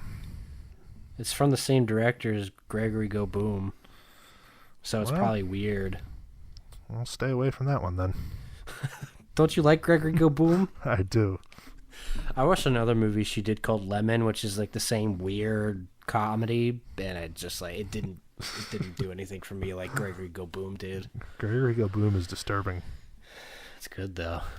It is. The Straight Story. Have you? Oh, sorry. No. Go ahead if you really want to get into talking about Lynch. I think you would like this Lynch. It's very non-Lynch. Well, that's good. I mean, it's not really your kind of movie. I think yours would be more like the gay story. Now, it's Pride Month, and you shouldn't talk like that. Well, that's why you should have pride in yourself, bud. I identify as trans, non-feminine, binary. Non-binary. Non-binary. Fluidity. A retired farmer and widower in his 70s learns one day that his distant brother has suffered a stroke and may not recover. So essentially he goes on a journey across the country on his lawnmower. Why doesn't he just drive a car? Well, Alan is stuck in Iowa with no car and no driver's license. Well, folks, newsflash, there are cars out here. And there are DMVs so you can get your license. Yeah, I've heard that's a good movie. I don't know, just David Lynch. His name is... I promise you, it's not Lynchian in any way. It's very... It's literally what it's called, straight story. It's like a straight story. It's just regular. It's just plain. It's David Lynch doing anything straight? I doubt it. Folks, I know there's someone out there that agrees. David Lynch Elephant Man is pretty the worst straight filmmaker too. of all time. I'd rather watch an Ooey Ball film. Yeah, but that's like normal for you. Somebody out there has to agree. Hit me up on Instagram if you agree. Seth Yarrington. You'd probably watch an Ooey Ball film over a Spielberg film. Somebody has to agree. David Lynch sucks. And while we're at it, Terrence Malick sucks too. And while we're at it, Christopher Nolan is butt. I don't disagree with some of those, but it's okay to like a film in the filmography. No, it's not allowed. You Christopher Nolan's directed one good scene in his life, and that's the scene in Interstellar when Matthew McConaughey visits the mom from The Exorcist. That's it. That's one good scene in that entire career. Dunkirk's cool. The Prestige is cool. Hated it. You didn't even see either one. Inception sucks. Elliot Page's performance is horrible. Who else? Who wants more fire? Who wants more smoke? What do you think of the Batman trilogy? Horrible. Just so bad. But why? Why? Well, let me tell you why. Because I haven't explained it 100 times already. Batman was a comic book. A fun comic. A ridiculous comic. About a guy in a bat suit. It's so stupid and outlandish. How can you possibly take it seriously? The concept, coming from the guy that loves a movie about a guy that a kid that becomes big. The concept is dumb as fuck. So that's why Batman and Robin with George Clooney is the best Batman film. God, I thought you were talking about Big this whole time. And Christopher Nolan takes this dumb concept and tries to turn it into like a Goodfellas type of serious crime drama. Oh, just this. Folks. Yeah, so what's wrong with folks, a little more edge? Folks, if you like The Dark Knight, that's fine. But it's a bad movie. I will say, though, if you think it's a perfect movie, you're an idiot. No. And a lot of flaws. A lot of flaws. Sorry to say, this might be just a horrible thing to say, but if Heath Ledger wasn't popping pills or whatever he did that killed him, ain't nobody would be talking about that fucking movie right now. Bullshit. It's a good performance no matter what. And that's the truth. I don't think that's true. I think it's a good performance no matter what. It was fine. I think it's a great performance no matter what. No, it's a 6 out of 10 performance. On the old Seth meter. You only think it's good because he's got that makeup on. He's just acting ridiculous. He's acting insane. Put any actor in that makeup and they could do just a fine job. But, and I would think it's a good performance. But because that's not true though, because Jared Leto sucked as Joker. Well, I can't comment on those because I haven't seen them and I never will. But if Heath didn't die, we would have forgotten about that trilogy. Okay, then why did Joaquin win the Oscar? Because Heath died and it put that Joker character into some like upper god tier of characters, and it's just the Joker. The Joker for comic book people has always been the god tier villain. Comics are dumb, and so are you. I agree, comics are dumb, but that's why I'm talking about the movie. You know who gave a better villain performance? Anthony Hopkins in Silence of the Lambs? Well, I mean, there's 1,000 other better villain performances. But in terms of comic book films, Jamie Foxx as Electro. That is the dumbest thing I think I've ever heard. Well, oh, wow, the electricity straightens his teeth. Oh, give me a fucking break. You want to know another better villain in a comic book film? Dane DeHaan is the Green Goblin. Yikes. I think Dane DeHaan's hairline is the worst villain. God. Somebody out there has to agree, but nobody I've encountered in my life ever agrees with me, and I'm not sticking it up. Somebody out there has to agree. Oh, I'm sure they do. That Heath Ledger was not that great. Just go to the half-star reviews of Dark Knight. You'll find a bunch of losers just like you. I'm sorry the guy passed away. It's sad. It's sad.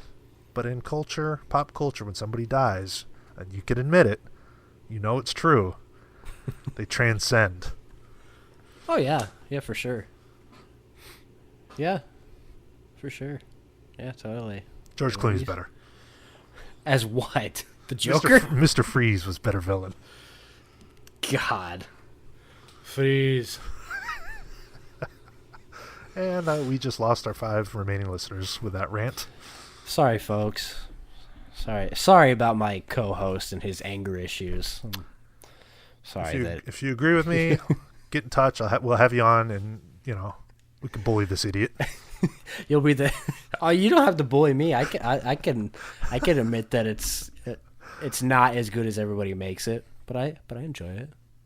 Okay, one of the greatest films ever made. No, that's fair enough. I will respect that opinion because the movie wasn't for me, but I could see why it might be. It's an enjoyable film, fine, But the way that movie's talked about, I have never understood it. I just don't get it, man. I don't.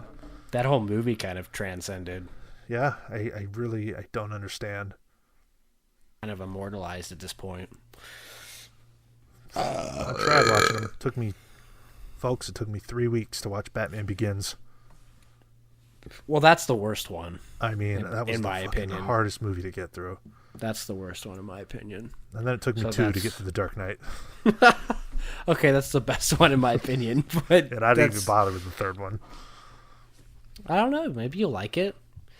Knowing you would, because that's the polarizing one.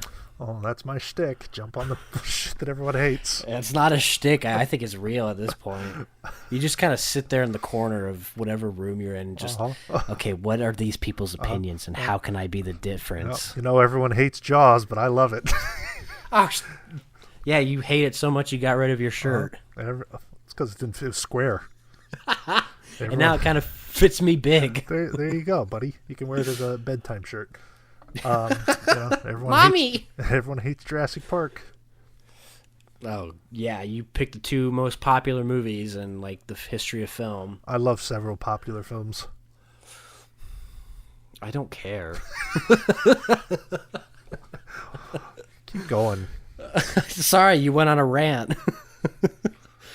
Harold and Kumar go to White Castle? Yes. That's a film that's in your intellectual space. Hey, I like genius comedy. Cal Penn should have been the Joker. Cal Penn should have been nominated for an Oscar. I agree. How about John Cho as Bruce Wayne? You know, it's the Asian Revolution we're in right now. All inclusive, baby. I'd watch that. Yeah. He could be the Riddler. Or, how about Cal Penn as,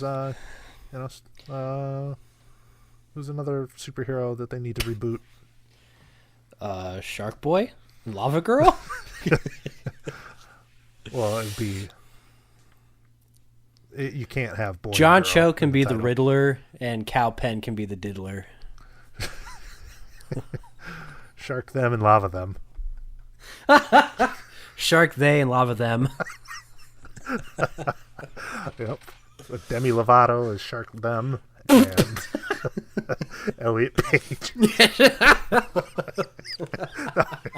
Elliot Page as Shark Boy and Demi Lovato as Lava Them.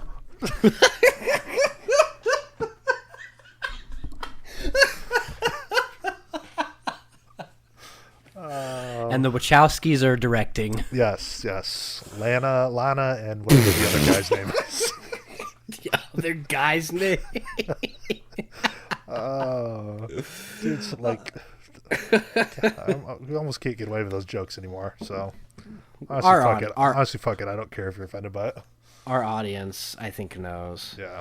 Lily and Lana Wachowski. Two hot babes. Two hot theys. I mean, the one actually kind of could pass as a chick, but I think the other one just got bored.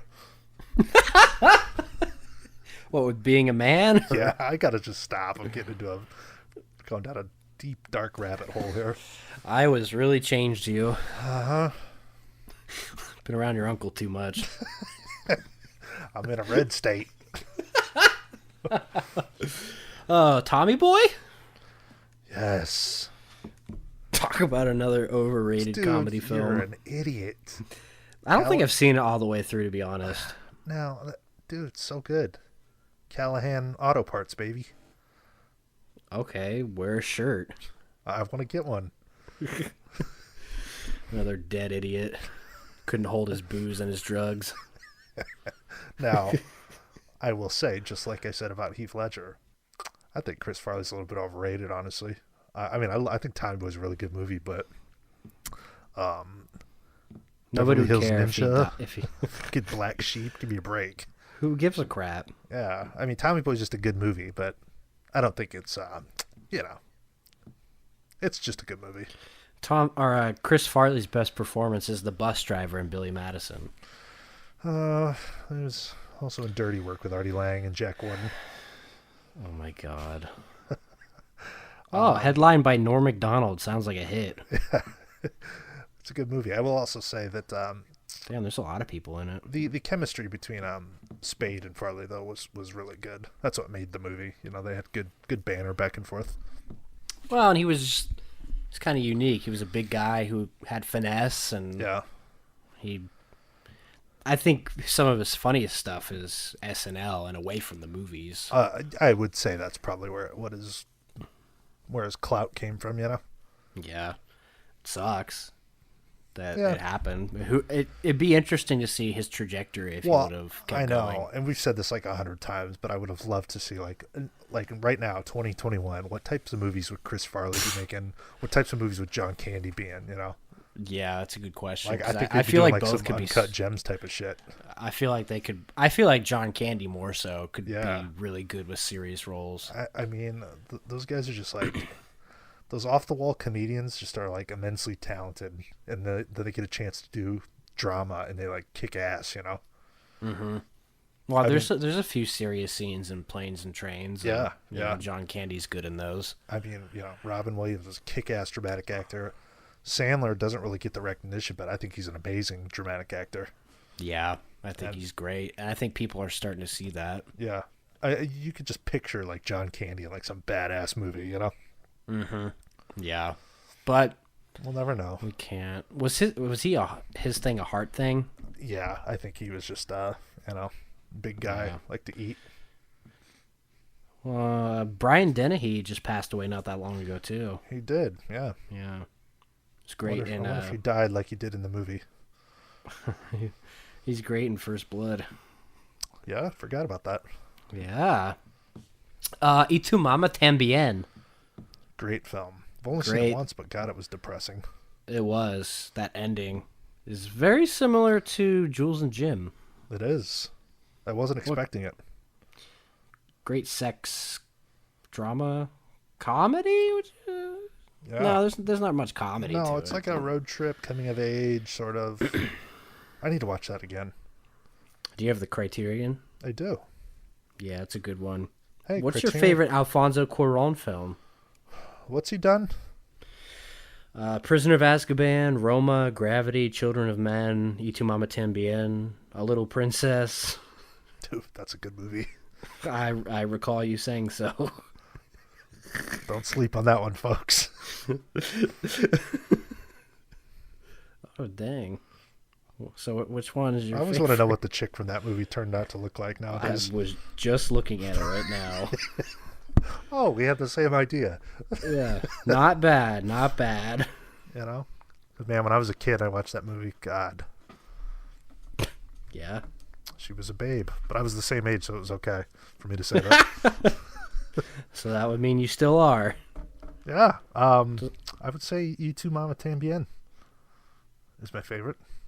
Okay. Have you ever seen Children of Men? No, I heard that's really good though. Yeah, it's great. And you don't like Prisoner of Azkaban as much as the others. Yeah, as much as the others. It's a fine film. I'll watch it. It's good. But something's just off with that movie for me. I think it's the time travel thing. But if she goes back in time, does that erase any of the progress she made in the other classes? You know, you make a good point. Like, if time travel's that easy, why don't they just go back and kill Voldemort when he was a kid or something? Right.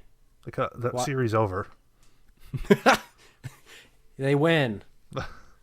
I like the movie. I just don't care about Fuckbeak, and I don't care about him. That's your problem. You just care about yourself. That's it. And that's it. But that was right at the point of the series where Emma was starting to transition into womanhood, so, you know, I don't know. I thought Sorcerer's Stone was when she was...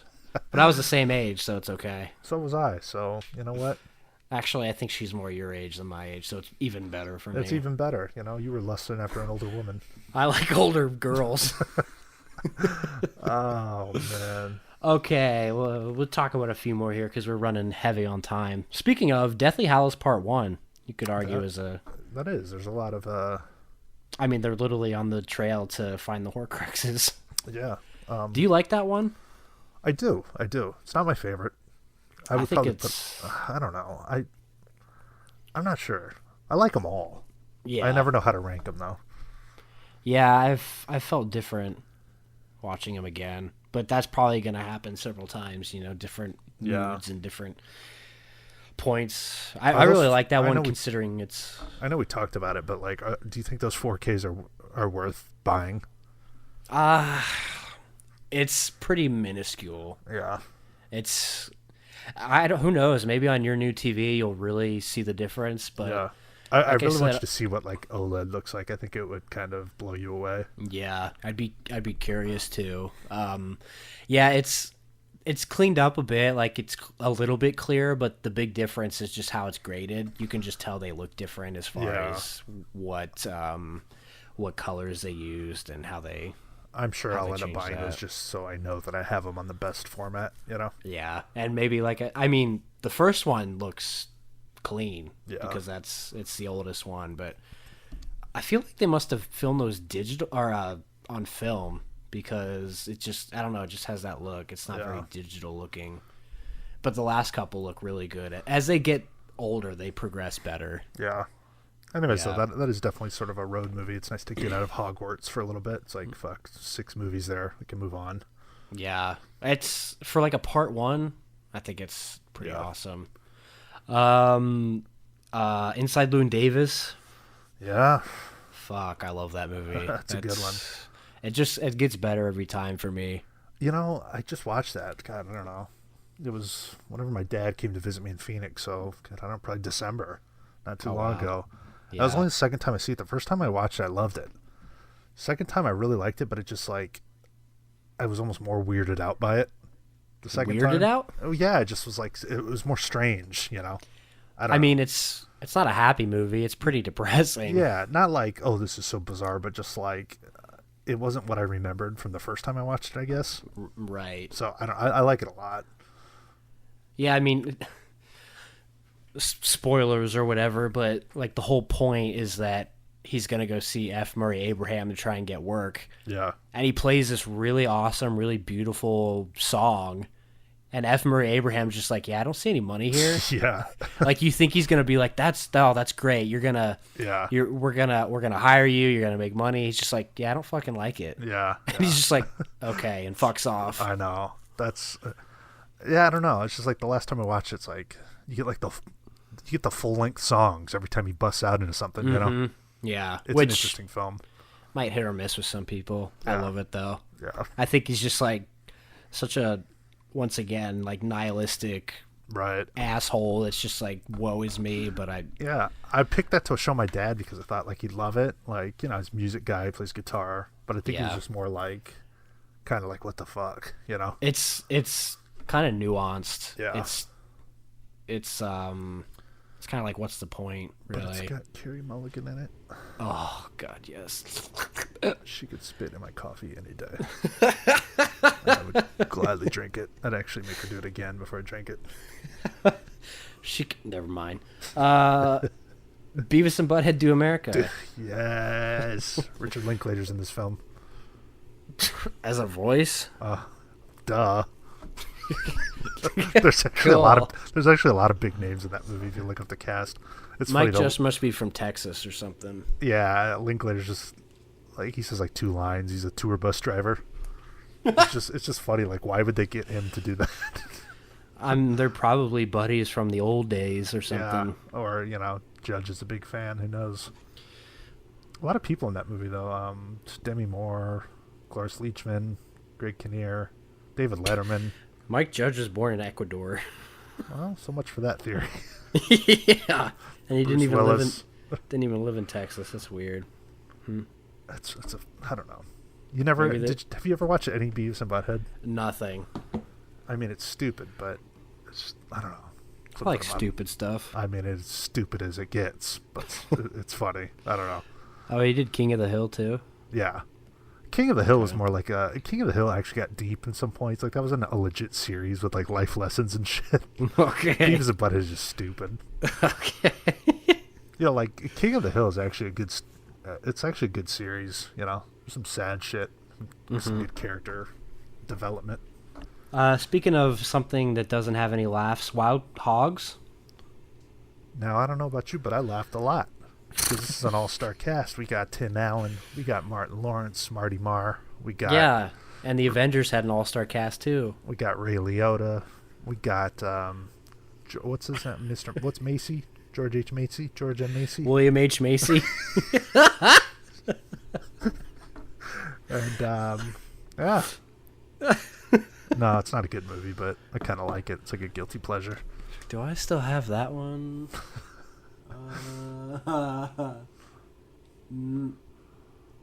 No. You don't like? I think I got rid of that one. You don't like Ray Liotta as the badass biker villain? Nope. No. No. What a loser. I like him more as a baseball player. Me too. He's never seen that movie. I know. Crazy. Because his mom died around that time, right? That's so weird to me because, like, I don't know. I just think of Ray Liotta as, I know Goodfellas is his best film and what everyone associates him with, but I think of him as Shoeless Joe, It's weird to me, too, that he didn't play baseball before that, too. No. But he's good. Yeah, well, he's hitting right-handed in the film, and he's Shoeless supposed Joe to be is lefty. left-handed. I'm not Yeah. sure what they were thinking with that, but... I talked about that in my baseball video, so if you haven't seen that yet, go to the YouTube channel. I'm not sure what they were thinking with that, but, it's not like the movie's realistic anyways, so who cares? Yeah, a creative decision, I guess. It just said the director allowed him to do it.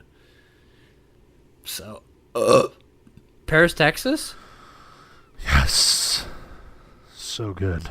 I need to watch that again. So do I. I was actually just thinking about that the other day.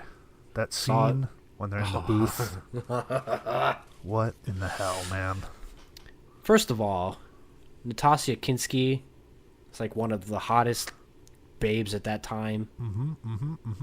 But that scene where they finally reunite is just... That was one of the times where I was just like wowed by a movie, Like I bought it because everyone was talking about how good of a Criterion it is, must own. But I wasn't expecting that, I guess. Mm-hmm. Yeah. Man, it's good. It's fantastic. Real quick for our British audience, I know that Seth would never check these out, but I think they're pretty fun movies. It's the Trip series. So do you know Steve Coogan? No. What's he in? Okay, well, Hot Fuzz? Tropic Thunder? I think he's mostly he's in Stan and Ollie. He plays Stan Laurel. Yeah. Anyway, it doesn't matter. I think he's mostly a TV guy. But anyways, these two comedians from England, Steve Coogan and Rob Brydon, they play themselves, but they go on these trips to these different countries, and they're writing for a magazine about the food and the culture of the places they go. And I don't know, it's just cool. They have this back and forth with each other. They do impressions, and it's just like two buddies on a trip. It's real fun to watch. I think they're all on Hulu. Okay. So for our British folks out there, if you've ever seen them, I'm sure you have, but let us know what you... I was thinking of another, we were talking about E2 Mama Tambien and Criterion. Another Criterion road trip film, a little Italian film, Il Sorpasso. Ooh, did you watch that? I did. That's a really good one. I want to watch that. Yeah, I would, I know it's like tough to go in there and drop $20 on a movie you've never seen, but I think that's a good blind buy if you're looking for something. El Sorpasso. Well, fine. Go ahead and buy Man Push Cart instead, bitch. That's actually a good movie, man. Have you seen it? Yeah, and I actually just saw that it was on Criterion, and I'm gonna definitely pick it up. It looks good. It is good. Where did you see it? I watched that years ago when I was going through like a New York obsession. Because he's like an immigrant with a food cart. And I don't know. It appealed to me, so I watched it. 2005. That seems like it's newer than that. Yeah, I just remember liking it, but I couldn't tell you what happens in it. I bet he pushes a cart. He does push a cart. I had no clue that was on Criterion. Yeah, I think it's a recent one that just came out. And there's another one with that guy in it called Chop Shop that also came out. I don't know if they're supposed to be He's playing the same character. I don't know if it's like a sequel or just in the same world or what, but that sounds interesting. A couple more here. Nebraska.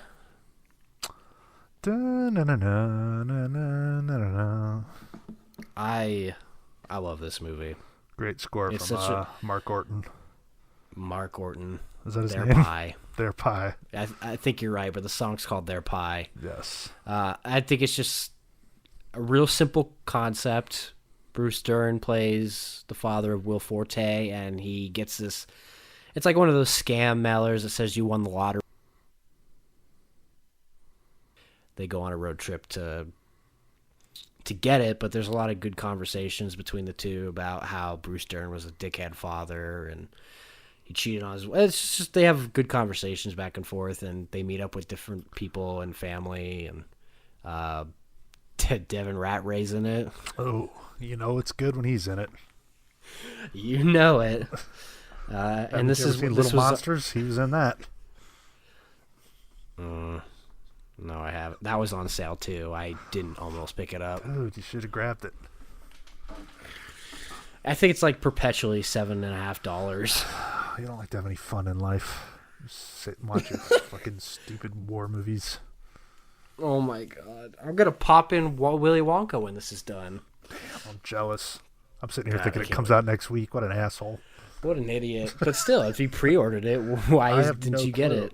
I mean, I'm not in like hillbilly country. Usually if you pre-order something, you get it right away. Must have been something weird going on. Yeah. It's that box you live in now. You can deliver. I'm moving back to Phoenix so I can get next day deliveries. And concerts. Yeah. Sideways. Man, oh man, that's a hell of a film. So good. It could be one of my favorite scenes ever when Paul Giamatti picks up the like wine tasting thing that everyone's thrown their leftovers in and just chugs it. Yeah. Dumps it on his head. You don't like seeing the truck driver's cock as he runs toward the car? No, not a big fan of that. Oh, so good. Another simple concept where they're just going on a wine country trip before what's his name? Hayden Church? Yeah, Saltwater Redneck. Saltwater Redneck, yeah, before he gets married and some shenanigans occur, and Paul Giamatti is so fucking good in that movie. There is. I just like that dynamic between the two guys and the two chicks, and I don't know, man, that's a good yeah movie. Yeah, they're very different. They want different things, and they have a good back and forth, and then you get Virginia Madsen and Sandra Oh in there too. I watched that probably a year ago and it was like a 4.5, but I bet you when I watch that again it gets the full treatment, the full 5. Yeah, it took me like I think it was the same way, 4.5 and then a 5, and now it's like one of my favorite movies. It's so good. Love it. Nomad Land, obviously we've talked about that one, but we don't have to go too deep into it. Darjeeling Limited, I think, is kind of underappreciated Wes Anderson movie. I watched that again recently, and it's great train film. It's The Bucket List. I put that on there for you. Have you seen it? No, I haven't. No, you should see it. It'll probably be that kind of movie I watch when one of them dies. Oh, dude, it's sad. It's a good one. Two pillars of acting. Uh-huh. And 2 of their finest performances. Yeah, okay. Yeah, okay. I think you're just getting tired now, bud. This is a long one. You're just saying ridiculous. Well, it's been a while. It's been a while. I mean, we've covered a lot of road movies. Yeah, 2 more, though. Paper Moon, a Bogdanovich movie, which, if you like Bogdanovich, which I think you do now, I would check out Paper Moon because it's got Ryan O'Neal and Tatum O'Neal in it. What films has he done? What's the one from the box set that we both watched? Oh, Last Picture Show. Yeah. Fuck, that movie's so good. Yeah. Yeah, Paper Moon is up there as far as how much I like that one, too. Yeah. Really good. I need to see that. Yeah. And then 5 Easy Pieces. Oh, man. It's another movie with like a weird vibe to it. It is. That ending is kind of the first time you see it, you're like, holy shit. What the fuck? Yeah. Spoiler alert. I mean, he just leaves her, and it's genius. It's so good. It is. But it's another one that's in that America Lost set. It's like the transition of how movies were made. Yeah. It's really good. That whole diner scene where he freaks out. Yeah, I love it. She's such a pain in the ass. Fuck yeah. I love movies. Oh, I was gonna mention this is off topic, but you watched that movie Hardcore. Which one? Oh yeah. That's pretty good, yeah. Huh? Hardcore. I'm a massive fan of George C. Scott now. Well, and that one was fucking awesome. It's fucked up. I mean, I will say the daughter's acting at the end is putrid. It might have cut off like a half a star for me, but yeah, there's just something about him like running through the seedy porno underworld is fucking awesome. Especially as like a really uptight, like conservative, Midwest, religious guy. It's like a better version of Taken. Yeah, less action. I mean, it's just he's just kind of a regular guy. I really like that movie.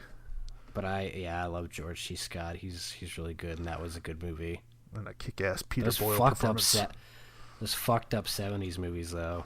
I know. I want to watch more like that. Oh, there's so much like that. 70s is probably... It was a really different time. Like, that's when everything started to break away from being really prim and proper, and they started experimenting and doing dark things. I just like that movie because like every 5 minutes he's in a different environment. Like he's in a different like weird porno club or in some weird underground it's just, I don't know. That was a cool ass movie. Road trip movie. Kind of. Kind of. I mean, you could argue it because he's from, I don't know, somewhere in the Midwest, and then goes to California on a journey. Man, fuck. It was badass. I don't know if there's a Blu-ray of that, but there was. Like, it was like a weird one of those weird companies like Twilight Time. Yeah. Oh yeah, so it's limited. Yeah. Let's get a Crate or an Arrow. Shit, I'd buy it. I loved it. Mm-hmm. Yeah. But that's it. That's whew. Well, it's probably about bedtime for you now. Yeah, 9:30. Sorry, bud. No, it's okay. I mean, that's how we did it for years before I moved out. Well, for like 2 years before I moved out there, so it's not a big deal. It's only until daylight savings, and then we're only on an hour difference. It's 1 hour. Yeah, good. So, cool. If you guys have listened and you're still listening to this, boy, do we appreciate it. It's been a wild ride. A lot of things have changed. But, Nick and I had a conversation before I left that even though I'm not living there, we're going to keep our stuff going because, it's fun. We have a good time with it. I've said it 1,000 times before. It's just these are the type of conversations we have anyways. So to just record it is, I don't see how that would ever stop. It's just a matter of getting on the same page and, making sure we do it. But if you're still with us, man, we appreciate it. Follow us on Instagram, Slacker Media. Nick has kind of transformed that into kind of like a badass movie page, which I like because it's, keeps things gives us something to post. Yeah. There's like always something to post, and, it's brought in a couple more followers, and I don't know. So check us out over there. We're still on YouTube. Slacker Media, the Criterion sale's coming up. We're going to do some videos for that. We have some things that we filmed before I moved from the area, so still stuff coming. And got anything else? No. All right. Cinema Scumbags are still alive. Maybe someday we'll get to 4,000 subscribers and 80 reviews on iTunes, but until then, we'll keep trying. They're always going up, slowly but surely. They are. Guys, if you listen, you want to help us out, drop a review on iTunes. It would be greatly appreciated. Tell your friends. You got friends that like movies. I don't know if they'll like some of the jokes that we made in this episode revolving around Lava Boy and Shark Girl, but, People that listen to us know. It's a special type of humor, and we appreciate you guys. You guys are the best. That being said, episode 156, right? Yep. 156 in the books. Thank you guys for listening, and as always, go fuck yourselves.